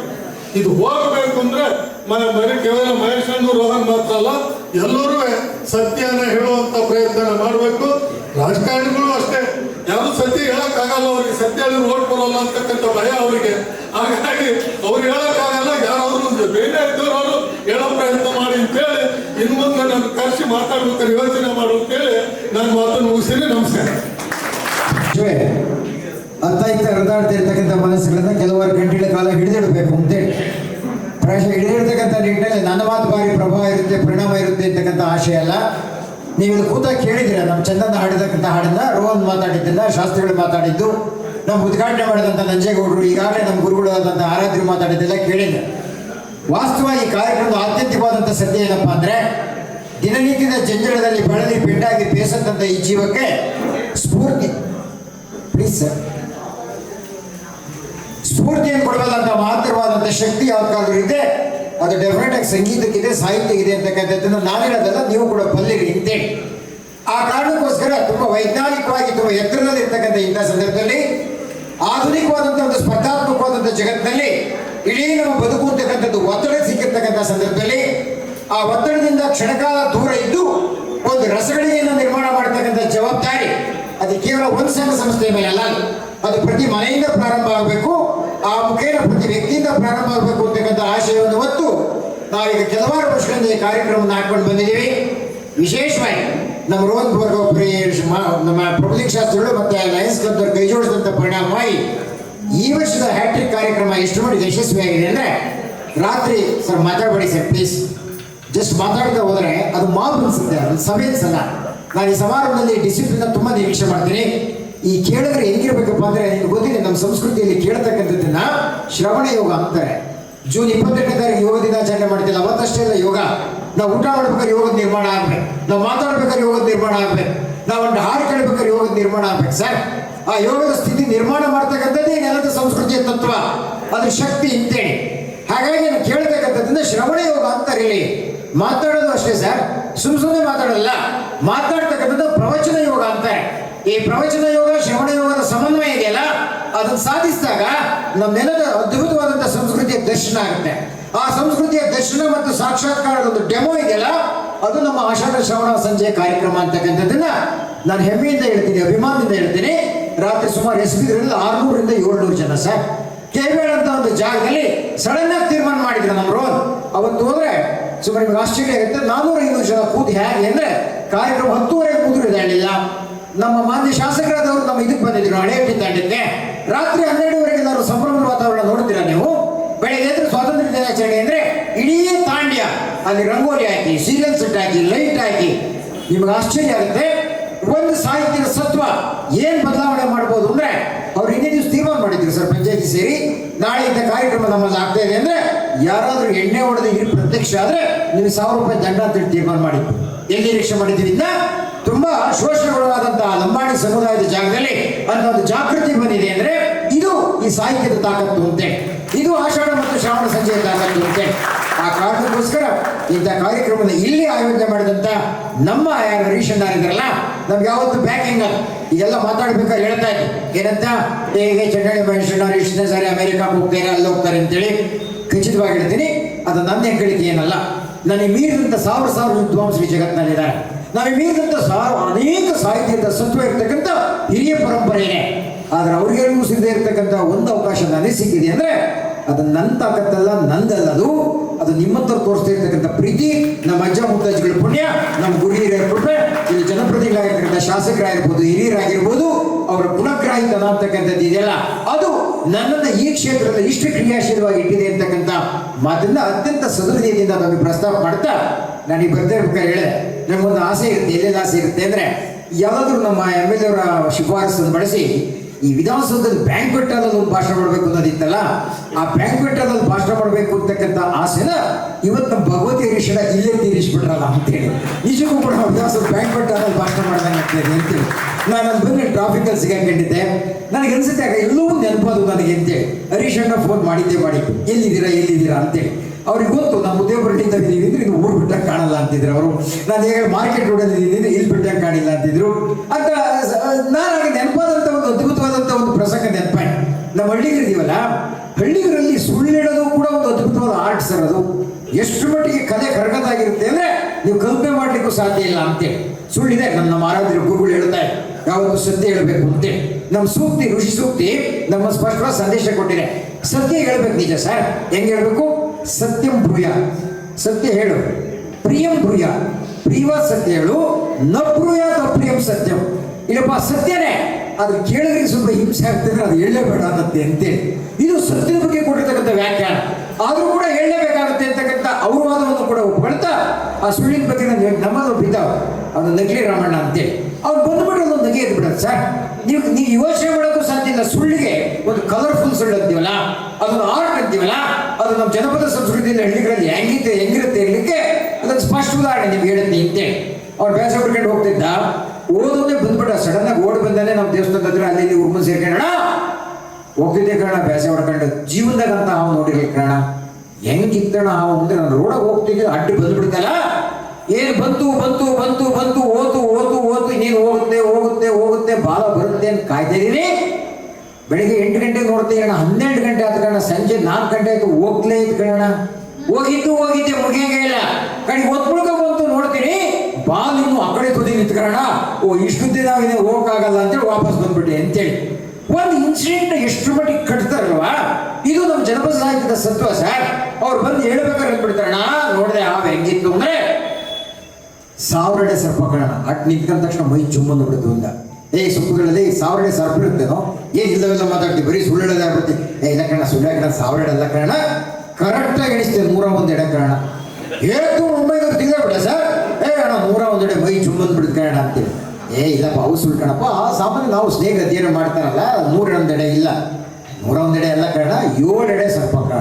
ಹೆಂಗ್ ನಿಂತ್ಕೊಂಡ್ಬಿಡ್ತು ಅಂದ್ರೆ ಮೈಯೆಲ್ಲ ಚುಮ್ಮಂದು ಬಿಡುತ್ತೆ ಕಣ ಅಂತೇಳಿ. ಇದರಿಂದ ಎಲ್ಲಿ ಬಂದಲ್ವಾ? ಅದು ಕೂಡ ಕಲ್ಪನೆ ಮರೆಯ. 7 ಅಡಿ ಇರೋದು ನಾವಂತೂ ನೋಡಿಲ್ಲ. ಸುಳ್ಳು ಹೇಳ್ತೇನೆ ಇಲ್ಲ, ಸುಳ್ಳು ಕಣ, ಕರೆಕ್ಟ್ 7 ಎಡೆ ಅಲ್ಲ ಕಣ, 3 ಎಡೆ ಕಣ. 3 ಎಡೆ ಹೈ ಕ್ಲಾಸ್ ಎಣಿಸ್ತೇ ಕಣ ಅಂತೇಳಿ. ಇಲ್ಲಪ್ಪ ಅದು ಯಾರು ನೋಡಿಲ್ಲ ಮರೆಯ, 3 ಎಡೆ ಡೌಟು ಅಂದ್ರೆ ನಾನು ಸುಳ್ಳು ಕೇಳೋದನ್ನ ಕರೆಕ್ಟಾಗಿ ಹೇಳಿದ್ದಿ, 1 ಎಡೆ ಸ್ವಲ್ಪ ಕಾಣ. ಹೆಂಗ್ ನಿಂತ್ಕೊಂಡ್ಬಿಡುದು ಅಂದ್ರೆ ಈಗ ನಿಂತ್ಕೊಂಡ ತಕ್ಷಣ ಮೈ ಜುಮ್ ಅಂತ ಬಿಡೋಣ ಅಂದ. ಕರೆಕ್ಟಾಗಿ ಹೇಳೋ ಮರೆಯ. ನೋಡ್ದೆ ಅವ್ನು ಇದ್ಕೊಂಡು ನಿಂತ್ಕಂತ ಅಂತ ಕೇಳಿದ್ರೆ ಎಡೆ ಹೊಂದಿತ್ತ ಅಂದ್ರೆ ಇಲ್ಲ ಕಣ, ಎಡೆ ಹೊತ್ಕೊಂಡು ನಾವು ನೋಡಲ್ಲ, ಆ ಬೇಲಿ ಸಾಲ ಸರಕ್ಕಂದಂಗೆ ಆದ ಕಾರಣ ಅಂತೇಳಿ. ಹಾವೇ ನೋಡಿಲ್ಲ, ಬರೀ ಸರಕ್ಕಂದಿದ್ದಕ್ಕಿಂತ ಕಥೆ ಕಟ್ತಾರಲ್ಲ, ಇದು ನಿಜವಾದಂಥ ನಮ್ಮ ನೆಲ ಸಂಸ್ಕೃತಿಯ ಕಲೆ ಅಂತೇಳಿ. ಅಂತ ಕಲೆ ಒಳಗಡೆ ಇರ್ತಕ್ಕಂಥ ಸಂತುಗಳನ್ನ ನಾವು ಪಾಸಾನ್ ಮಾಡ್ತಾ ಮಾಡ್ತಾ ಮಾಡ್ತಾ ನಮ್ಮ ಜನಪದರು ಹಿರಿಯಲ್ಲಿರ್ತಕ್ಕಂಥ ಇದೆ. ನಮ್ಮ ಹಿರಿಯರಾಗಿರ್ತಕ್ಕಂಥ ನಮ್ಮ ನಾಗರಾಜರ ಇದ್ದಾರೆ, ನಮ್ಮ ನಾಗೇಶ್ವರಿ ಮೇಡಮ್ ಇದ್ದಾರೆ, ತ್ಯಾಗರಾಜ್ ಇದ್ದಾರೆ. ತುಂಬ ಪ್ರಾಂತ ಸಮೂಹದಲ್ಲಿ ಮಾತಾಡ್ತಿರ್ತಕ್ಕಂಥ ಸಂದರ್ಭದಲ್ಲಿ ಅವರು ಕೂಡ ಈ ಮಾತು ಹೋಗ್ತಾರೆ ಅಂತ ಭಾವಿಸ್ತೀನಿ. ಯಾವ ಮಾತು ಹೋಗ್ತಾರೆ ಅಂದ್ರೆ, ಪ್ರಾಯಶಃ ನಾವು ನೋಡಿದಂಥ ನಮ್ಮ ಪ್ರಾಕ್ಟಿಕಲ್ ನಾಲೆಡ್ಜಲ್ಲಿ ಆ ಲೆಕ್ಚರ್ಗಳಿಗೆ ಇಂಥ ವಿದ್ಯಾರ್ಥಿಗಳು ಸಿಕ್ಕಿದವರು ಎಲ್ಲೂ ಗೊತ್ತಿಲ್ಲ. ಅವ್ರು ಹೇಳ್ತಕ್ಕಂಥ ಪಾಠವನ್ನು ಸಂಯಮದಿಂದ ಕೇಳ್ತಕ್ಕಂಥ ವ್ಯವಧಾನ ಅವ್ರಿಗೆ ಎಲ್ಲೂ ಗೊತ್ತಿಲ್ಲ. ಆದ್ರೆ ಮೇಡಮ್ ಆಗಲಿ, ನಾಗೇಶ್ವರಿ ಆಗಲಿ, ತ್ಯಾಗರಾಜ್ ಸರ್ ಆಗಲಿ, ನಾಗರಾಜ್ ಸರ್ ಆಗಲಿ, ನಮ್ಮ ಊರುಗಳಿಗೆ ಬಂದು ಬೈಲಲ್ಲಿಂದ ಭಾಷಣ ಮಾಡಕ್ಕೆ ನಿಂತುಬಿಟ್ರೆ ಆ ಬೈಲಿ ಜನ ಇದಾರಲ್ಲ, ನಮ್ಮ ಹಳ್ಳಿ ಜನ ಇದಾರಲ್ಲ, 1-2 ಗಂಟೆಗಳ ಕಾಲ ಸಂಯಮದಿಂದ ಕುರಿತು ಅವ್ರು ಮಾತು ಆಲಿಸ್ತಾರೆ ಅಂದ್ರೆ ಇನ್ನೂ ಕೂಡ ನಿಜವಾದಂಥ ಸಂಸ್ಕೃತಿಯ ಆ ಇದೆಯಲ್ಲ, ಅದು ಖಚಿತವಾಗಿ ಉಳಿದಿದ್ರೆ ನಮ್ಮ ಹಳ್ಳಿಗಳಲ್ಲಿ ಇರ್ತಕ್ಕಂಥದ್ದನ್ನ ನಾನು ಆಗಾಗ ಹೇಳ್ತಿದ್ದೆ. ಅದಕ್ಕೆ ವ್ಯತಿರಿಕ್ತವಾಗಿ ಇವತ್ತು ಹೇಳ್ತೀನಿ. ಯಾವ ಪುಣ್ಯಾತ್ಮ ಗಾದೆ ಮಾಡಿದ್ನ ಗೊತ್ತಿಲ್ಲ. ಹಳ್ಳಿಯವರು ಬಾರಿ ಒಳ್ಳೆಯವರು, ಪೇಟೆಯವರು ಸ್ವಲ್ಪ ತೀಟೆಯವರು ಅಂತೇಳಿ ಗಾದೆ ಹೇಳಿದ್ರಲ್ಲ, ಅದಕ್ಕೆ ಅಪವಾದ ಅಂತಕ್ಕಂಥ ರೀತಿಯಲ್ಲಿ ಇವತ್ತು ಹರೀಶನ್ ಅವರ ಪ್ರಯತ್ನದಿಂದ ಈ ಆಡಿಟೋರಿಯಂನಲ್ಲಿ ಪೇಟೆಯವರು ಕೂಡ ಸಾತ್ವಿಕರು, ಪೇಟೆಯವರು ಕೂಡ ಒಳ್ಳೆಯವರು, ಪೇಟೆಯವರು ಕೂಡ ಇಂಥ ನಿಜವಾದಂಥ ಸಾಹಿತ್ಯದ ದಾಯಿದೆ ಅಂತಕ್ಕಂಥ ತೋರಿಸ್ತಕ್ಕಂಥ ಡೆಮೋಕ್ ಸಾಕ್ಷಿಯಾಗಲ್ಲ. ಫಸ್ಟ್ ನಿಮ್ಗೊಂದು ದೊಡ್ಡ ಚಪ್ಪಾಳೆ ಅಂತೇಳಿ ಹೇಳಿ ಕಾರ್ಯಕ್ರಮ ಯಶಸ್ವಿ ಆಗಿದ್ರೆ ನನ್ನ ಮಾತಿನ ಸ್ವಲ್ಪ ಪಾರ್ಟ್ ಅಷ್ಟೇ, ಒಂದು 10%, 5%. ಚಂದನ್ ಅವ್ರು ಹಾಡಿದ್ದು ಕೂಡ ಅದು ಸ್ವಲ್ಪ ಪರ್ಸೆಂಟೇಜ್. ಹಾಗೆ ನಮ್ಮ ರೋದು, ನಮ್ಮ ಲಯನ್ಸ್ ಕ್ಲಬ್, ನಮ್ಮ ಪ್ರಬಲಿಂಗ್ ಶಾಸ್ತ್ರಿಗಳ ಒಂದು ಸಣ್ಣ ಸಣ್ಣ ಪ್ರಯತ್ನಗಳು ಸ್ವಲ್ಪ ಶೇರ್ ಅಷ್ಟೇ. ಅದು ಖಚಿತವಾಗಿ ಹೇಳ್ತೀನಿ, ಈ ಕಾರ್ಯಕ್ರಮ, ಈ ಜ್ಞಾನಗಂಗೆ ಯಾತ್ರೆ ಇಷ್ಟು ಯಶಸ್ವಿ ಆಗಿದೆ ಅಂದ್ರೆ 100% ನಿಮ್ಮಂತ ಗುಣಗ್ರಾಹಿ ಜನ ಇದಿರಲ್ಲ, ನೀವೆಲ್ಲ ಕೆಲಸ ಪಕ್ಷ ಬಿಟ್ಟು 2.5 ಗಂಟೆ ನಮ್ಮ ಎದುರಿಗೆ ಕೂಡ್ತಿರಲ್ಲ, ನೀವು ಯಶಸ್ಸಿನ ರೂವಾರಿಗಳು ಅಂತೆ. ಪ್ರಾಯಶಃ ಎಲ್ಲ ಸಕ್ಸಸ್ ನಿಮಗೆ ಸಲ್ಲಬೇಕು ಅಂತಕ್ಕಂಥ ಮಾತನ್ನು ಹೇಳ್ತಾ ನನಗೆ ಖುಷಿ ಆಯ್ತು. ಕೆಲವು ಜನ ನಾವು ಅನೇಕ ಕಡೆ ಹೇಳ್ತಿದ್ವಿ, ಅಣ್ಣ ದಯಮಾಡಿ ನೀವೇ ಬರಬೇಡ್ರಿ ಕಣ, ಮಕ್ಳು ಕರ್ಕೊಂಬರ್ರಿ ಅಂತೇಳಿ ಒತ್ತೊತ್ತು ಹೇಳ್ತಿದ್ವಿ. ಇವತ್ತು ನಿರೂಪಣೆ ಮಾಡ್ತಕ್ಕಂಥ ಜಾಗವನ್ನು ಕೂಡ ನಮ್ಮ ಮಕ್ಕಳೇ ಆ ಸ್ಥಾನವನ್ನು ಆಕ್ರಮಿಸಿಕೊಂಡು ಆ ಮುಖೇನ ಅದ್ಭುತವಾದಂಥ ಪ್ರೆಸೆನ್ಸ್ ಕೊಟ್ಟಿದ್ದಾರೆ. ನಾನು ಯಾಕೆ ಈ ಮಾತನ್ನು ಹೇಳ್ತೀನಿ ಅಂದ್ರೆ, ಅನೇಕ ಸಂದರ್ಭದಿಂದ ಹೇಳಿ ಹಿರಿಯರಾಗಿರ್ತಕ್ಕಂಥ ನಾವು ನೀವು ಈ ಜವಾಬ್ದಾರಿಯನ್ನು ಹೊರಬೇಕಾದಂಥ ತುರ್ತು ಕಾಲಘಟ್ಟದಲ್ಲಿ ನಿಂತಿದ್ದೀವಿ ಸರ್. ಯಾಕೆ ಪ್ರಾಯಶಃ ಹೇಳ್ಬಿಟ್ಟಿದ್ದೀವಿ, ಕಾಲ ಕೆಟ್ಟಿದೆ ಸರ್, ಮಕ್ಕಳು ಕೆಟ್ಟು ಹೋಗ್ತಾ ಇದ್ದಾರೆ, ಹುಡುಗರು ಕೆಟ್ಟು ಹೋಗ್ತಾ ಇದ್ದಾರೆ ಅಂತ ಹೇಳ್ತಕ್ಕಂಥ ಸಂದರ್ಭದಲ್ಲಿ ಕೆಟ್ಟಿದೆ ಅಂತ ಕೊಡೋದಲ್ಲ ಸರ್. ಕೆಟ್ಟಿರ್ತಕ್ಕಂಥ ಮಕ್ಕಳು ಸರಿ ಮಾಡ್ತಕ್ಕಂಥ ನಿಟ್ಟಿನಲ್ಲಿ, ಕೆಟ್ಟಿರ್ತಕ್ಕಂಥ ಕಾಲವನ್ನು ಸರಿ ಮಾಡ್ತಕ್ಕಂಥ ನಿಟ್ಟಿನಲ್ಲಿ ತಂದೆಯ ನನ್ನ ಪಾತ್ರೆ, ತಾಯಿಯ ನನ್ನ ಪಾತ್ರೆ, ಹೆತ್ತವ್ರ ಪಾತ್ರೆ, ಮನೆ ಪಾತ್ರೆ, ಪಾತ್ರ ಏನು, ಜನನಾಯಕರ ಪಾತ್ರ ಏನು, ಶಿಕ್ಷಕರ ಪಾತ್ರ ಏನು ಅಂತೇಳಿ ನಮ್ಮ ಪಾತ್ರ ಪರಿಚಯ ಮಾಡಿಕೊಡ್ತಕ್ಕಂಥ ನಿಟ್ಟಿನಲ್ಲಿ ಒಂದು ಸಣ್ಣ ಪ್ರಯತ್ನಕ್ಕೆ ಕೈಯಾಗಂತ ಕಾರಣಕ್ಕಾಗಿ ಈ ಯಾನ ಅದ್ಭುತವಾದಂಥ ರಿಸಲ್ಟ್ ಕೊಟ್ಟಿದೆ, ಅದ್ಭುತವಾದಂಥ ಫಲಿತಾಂಶ ಕೊಟ್ಟಿದೆ. ಡೆಫಿನೆಟ್ ಆಗಿ ಮುಂದೊಂದು ದಿನ ನಾವು ಈಗಾಗಲೇ ಯೋಚನೆ ಮಾಡಿದ್ದೀವಿ. ಅವರು ನಮ್ಮ ಆರಾಧ್ಯ ಗುರುಗಳು ಹೇಳ್ತಾ ಇದಾರಲ್ಲ, ಈ ಕಾರ್ಯಕ್ರಮದ ಔಟ್ಪುಟ್ ಕೇಳ್ತಾ ಇದಾರಲ್ಲ, ನೆಕ್ಸ್ಟ್ ಟೈಮ್ ಇದಕ್ಕೆ ಸಂಬಂಧಪಟ್ಟಂತ ಒಂದು ದೊಡ್ಡ ಗ್ರಂಥನೇ ತರ್ತೀವಿ. ಎಲ್ಲೆಲ್ಲಿ ಏನೇನಾಯ್ತು, ಹೇಗಾಯ್ತು ಅನ್ನೋದ್ರ ಬಗ್ಗೆ ಹೇಳ್ತಾ, ಮೊನ್ನೆ ಪೋಷಕರ ಜವಾಬ್ದಾರಿ ಬಗ್ಗೆ ಅಲ್ಲಿ ವಿಷಯ ಹೇಗಿತ್ತು ಕೇಳಿ ಅಂದ್ರೆ ಹಿರಿಯರ ಬಾಳು ಗೋಳಾಗದಿರಲಿ ಅಂತೆ. ಅದ್ರ ಮೇಲೆ ಒಂದು 40-45 ನಿಮಿಷ ಮಾತಾಡಿದೆ. ಅಲ್ಲಿ ಶ್ರೋತೃಗಳು ಹೇಳಿದ್ದು, ಆ ಕಾರ್ಯಕ್ರಮ ವೀಕ್ಷಣೆ ಮಾಡಿ ಹೇಳಿದ್ರು, ಅಣ್ಣ ನೀನು ಮಾತಾಡ್ಬೇಕಾದ್ರೆ ನಾವು ದೃಷ್ಟಿಟ್ ಗಮನಿಸ್ತಾ ಇದ್ವಿ, ಒಂದ್ 2-3 ಜನ ಅಜ್ಜಿಯರು, ಒಂದ್ 4 ಜನ ಹಿರಿಯರು ಕಣ್ಣೀರು ಹಾಕ್ತಿದ್ರು ಅಂತೆ. ಅದ್ರ ಮಟ್ಟಿಗೆ ಆ ಸಾಹಿತ್ಯ ಅವ್ರ ಮನಸ್ಸನ್ನು ತಟ್ಟಿದೆ ಅಂತೆ, ಅವ್ರನ್ನ ಮುಟ್ಟಿದೆ ಅಂತೆ. ನಾವು ಹಿಂದೊಂದು ಸರಿ ಕಾರ್ಯಕ್ರಮ ಮಾಡಿದ್ವಿ, ರೈತರೆಲ್ಲ ಆತ್ಮಹತ್ಯೆ ಮಾಡಿರೋ ಸಂದರ್ಭದಲ್ಲಿ ನಾವು ಸಾಹಿತ್ಯದ ಒಂದು ಜಿಜ್ಞಾಸವಾಗಿ ಸಾಹಿತ್ಯದ ಮುಖೇನ ಅವ್ರು ಹೆಂಗ್ ಪ್ರೇರೇಪಿಸ್ಬೋದು ಅಂತೇಳಿ ಒಂದು ಕಾರ್ಯಕ್ರಮ ಮಾಡಿದ್ವಿ. ಅವಾಗ ಕಡೂರಿ ಮೇಲೆ KMK ಅವರು ಇದ್ರು ಆ ಜಾಗದಲ್ಲಿ. ನಿಮ್ಗೆ ಆಶ್ಚರ್ಯ ಆಗುತ್ತೆ, ಆ ಕಾರ್ಯಕ್ರಮ ಮುಗಿದು ವಾಪಸ್ ಬರ್ಬೇಕಾದ್ರೆ ಅಲ್ಲಿ ನಾವು ಶ್ರೋತೃ ತಿಮ್ಮಜ್ಜ ಅಂತ ಒಂದು ಮಾತು ಹೇಳಿದ್ದಾರೆ. ಅಣ್ಣ ಏನ್ ಚೆನ್ನಾಗಾಯ್ತಣ್ಣ, ಕನಕದಾಸ್ ಹೇಳ್ತಾರಲ್ಲ, ಈ ಸಾಹಿತ್ಯ ಇರೋದೇ ಬದುಕ್ಸಕ್ ಸರ್, ಕೆಡ್ಸಕ್ಕಲ್ಲ, ಸಾಯ್ಸಕ್ಕಲ್ಲ. ಭಗವಂತ ನಮಗೆ ಕೊಟ್ಟಿರ್ತಕ್ಕಂಥ ಲೈಫ್ ಇದೆಯಲ್ಲ, ಅವ್ರು ವಾಪಸ್ ಕೊಡ್ಬೇಕಲ್ಲ ನಮಗೆ. This life is the gift of God. ಆ ದೇವರು ನಮಗೆ ಗಿಫ್ಟ್ ಕೊಟ್ಟಿದ್ದಾನೆ. ನಾವೇನ್ ಮಾಡಬೇಕು? The way of good life what you are having, that is the return gift for the God ಅಂತ ವಿವೇಕಾನಂದ ಹೇಳ್ತಾರೆ. ಈ ಜೀವನ ನಿಮಗೆ ಭಗವಂತ ಕೊಟ್ಟಿದ್ದಾನೆ, ನೀನು ಶುದ್ಧವಾದಂತ ಜೀವನ ಮಾಡಿ ಆ ದೇವರಿಗೆ ರಿಟರ್ನ್ ಗಿಫ್ಟ್ ಕೊಡ್ಬೇಕು ಅಂತ, ವಾಪಸ್ ಮುಗಿ ತೀರಿಸ್ಬೇಕಲ್ಲ. ಆ ರೀತಿ ಬದುಕ್ತಕ್ಕಂಥ ನಿಟ್ಟಿನಲ್ಲೇ ಎಲ್ಲ ದರ್ಶನವೂ ಕೂಡ ಹೇಳಿರ್ತಕ್ಕಂಥದ್ದು. ಬಸವಣ್ಣವ್ರ ಬಗ್ಗೆ ನಾವು ಹೇಳಿದ್ರೆ ಏನ್ ಹೇಳ್ತಾರೆ ಬಸವಣ್ಣವ್ರು? ನೀನ್ ಧೃತಿಗಡ ಅಗತ್ಯ ಇಲ್ಲಪ್ಪ, ಎನಿಸಿನ ನಾ ಧೃತಿಗಡನಯ್ಯ, ಏನು ದೂರಿದ್ದಾರೆ ನರ ಹರಿದರೆ ಕರುಳು ಕುಪ್ಪಳಿಸಿದರು ನಾ ಧೃತಿಗಡನಯ್ಯ ಅಂತಾರೆ. ಯಾಕೆ ಧೃತಿಗಡಬೇಕು ಅಂತ ನಾವು ನೀವೆಲ್ಲ ಇವತ್ತಿನ ಕಾಲಘಟ್ಟವನ್ನ ತುಂಬಾ ಟೆನ್ಷನ್ ಅಂತೀವಲ್ವಾ, ಏನಂತೀವಿ? IT ಯುಗ BT ಯುಗ ಅಂತೇಳಿ ನೀವೇನೇನು ವ್ಯಾಖ್ಯಾನ ಮಾಡ್ತೀರೋ ಗೊತ್ತಿಲ್ಲ. ನಮ್ಮ ನಾಗೇಶ್ವರಿ ಮೇಡಮ್ ಹೇಳಿದಾಗ ಅದೊಂದು ಇನ್ಫಾರ್ಮೇಶನ್ ಟೆಕ್ನಾಲಜಿ ಮತ್ತು ಬಯೋಟೆಕ್ನಾಲಜಿ ಯುಗ. ಆದ್ರೆ ನಾನು ವ್ಯಾಖ್ಯಾನ ಬದಲಿಸ್ಬಿಡೀನಿ, ಇವತ್ತಿನ IT ಯುಗ BT ಯುಗ ಅಂದ್ರೆ ಇಂಟರ್ನಲ್ ಟೆನ್ಷನ್ ಅಂಡ್ ಬಯೋಟೆನ್ಷನ್ ಯುಗ ಅಂತೇಳಿ. ಎಲ್ಲ ಸ್ಥಳದಲ್ಲೂ ಕೂಡ ಆಂತರಿಕವಾದಂತಹ ಆತಂಕ, ಬಾಹ್ಯ ಆತಂಕ ಹೆಚ್ಚಾಗಿರ್ತಕ್ಕಂಥ ಸಂದರ್ಭದಲ್ಲಿ ಈ ಆತಂಕದ ಬಗ್ಗೆ 15ನೇ ಶತಮಾನದಲ್ಲಿ ನಮ್ಮ ದಾಸ ಸಾಹಿತ್ಯ ಯೋಚನೆ ಮಾಡುತ್ತಲ್ಲ ಸರ್. ನಾವು ಆ ಟೆನ್ಷನ್ಗೋಸ್ಕರ PP ಮಾತ್ರೆ ಕಾಣ್ತೀವಿ, ಇನ್ನೇನೋ ಮಾಡ್ತೀವಲ್ಲ. ಆದ್ರೆ ಕನಕದಾಸ ಏನ್ ಹೇಳ್ತಾರೆ, ಏನು ಅದ್ಭುತ ಅಲ್ವಾ? ತಲ್ಲಣಿಸದಿರೋ ಮನ ಕಂಡಿಯ ತಾಳು ಮನವೇ ತಾಳು ಮನವೇ ತಾಳು ಮನವೇ ಅಂತಾರಲ್ಲ.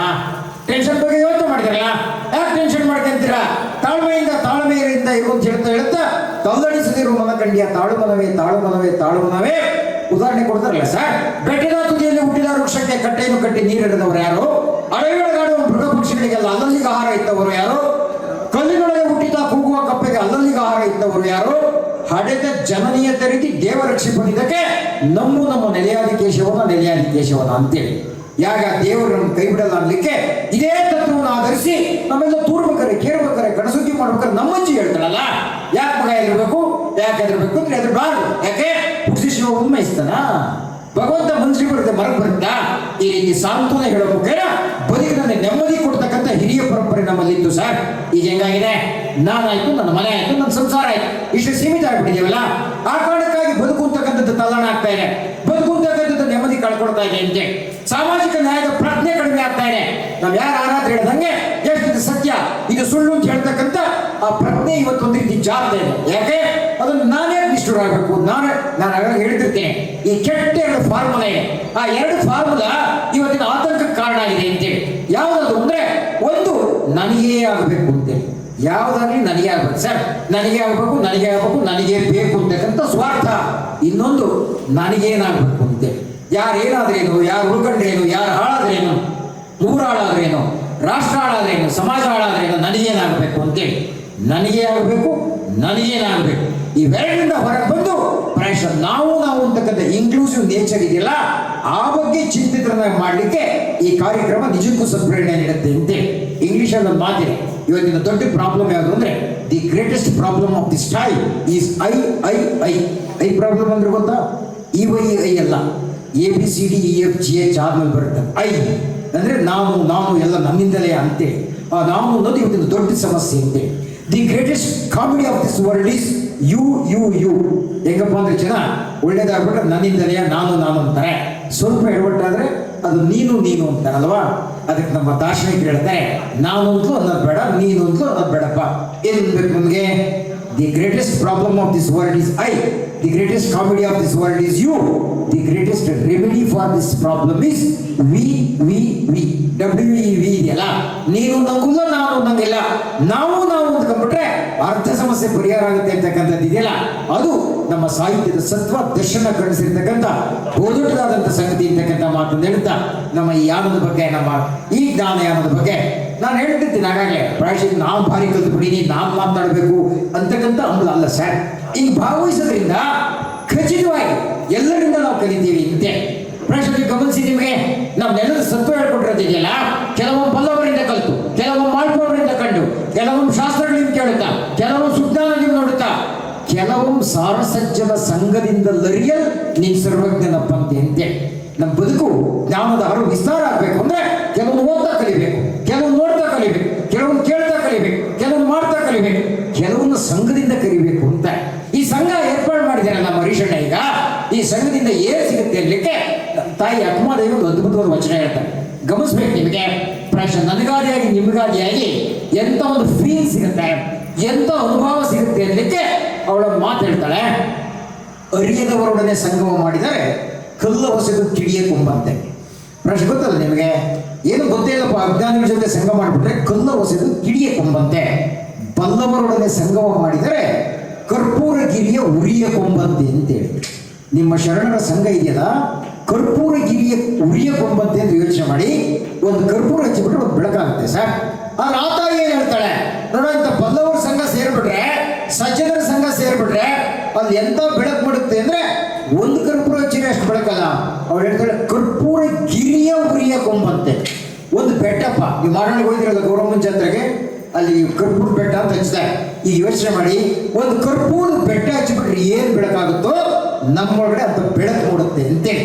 ಪ್ರಾಯಶಃ ನಮ್ಮೊಳಗಡೆ ಬೆಳಕನ್ನು ಮೂಡಿಸ್ತಕ್ಕಂಥ ಈ ಸಹವಾಸ ಇದೆಯಲ್ಲ, ಈ ಸಾತ್ವಿಕರ ಸಂಘ ಇದೆಯಲ್ಲ, ಇದು ಅಲ್ಲದಲ್ಲಿ ಹೆಚ್ಚಾಗಬೇಕು ಅಂತಕ್ಕಂಥ ಆಶಯವನ್ನು ವ್ಯಕ್ತಪಡಿಸಿ ಎಲ್ಲ ಕಡೆ ಕೇಳ್ತಿದ್ವಿ. ತುಂಬ ಒತ್ತಾಯದಿಂದ ಡಿಮ್ಯಾಂಡ್ ಏನಿದೆ ಅಂದರೆ, ನಮ್ಮ ಗುರುಗಳು ಹೇಳಿದಾಗೆ ನಮ್ಮ ಮಾನ್ಯ ಶಾಸಕರು ಅನೇಕ ಸಂದರ್ಭದಲ್ಲಿ ಇದನ್ನು ಪ್ರಸ್ತಾಪ ಮಾಡಿದ್ದಾರೆ. ಈ ಕೆಲವು ಕಾರ್ಯಕ್ರಮ ಮಾಡ್ತಿರೋ ಹೋದ ವರ್ಷ ಇಂಡೆಂಟ್ ಹಾಕಿದ್ರು, ಅಣ್ಣ ನೆಕ್ಸ್ಟ್ ಟೈಮ್ ನಮ್ಮಂದಿ ಮಾಡೋಣ ಅಂತೇಳಿ.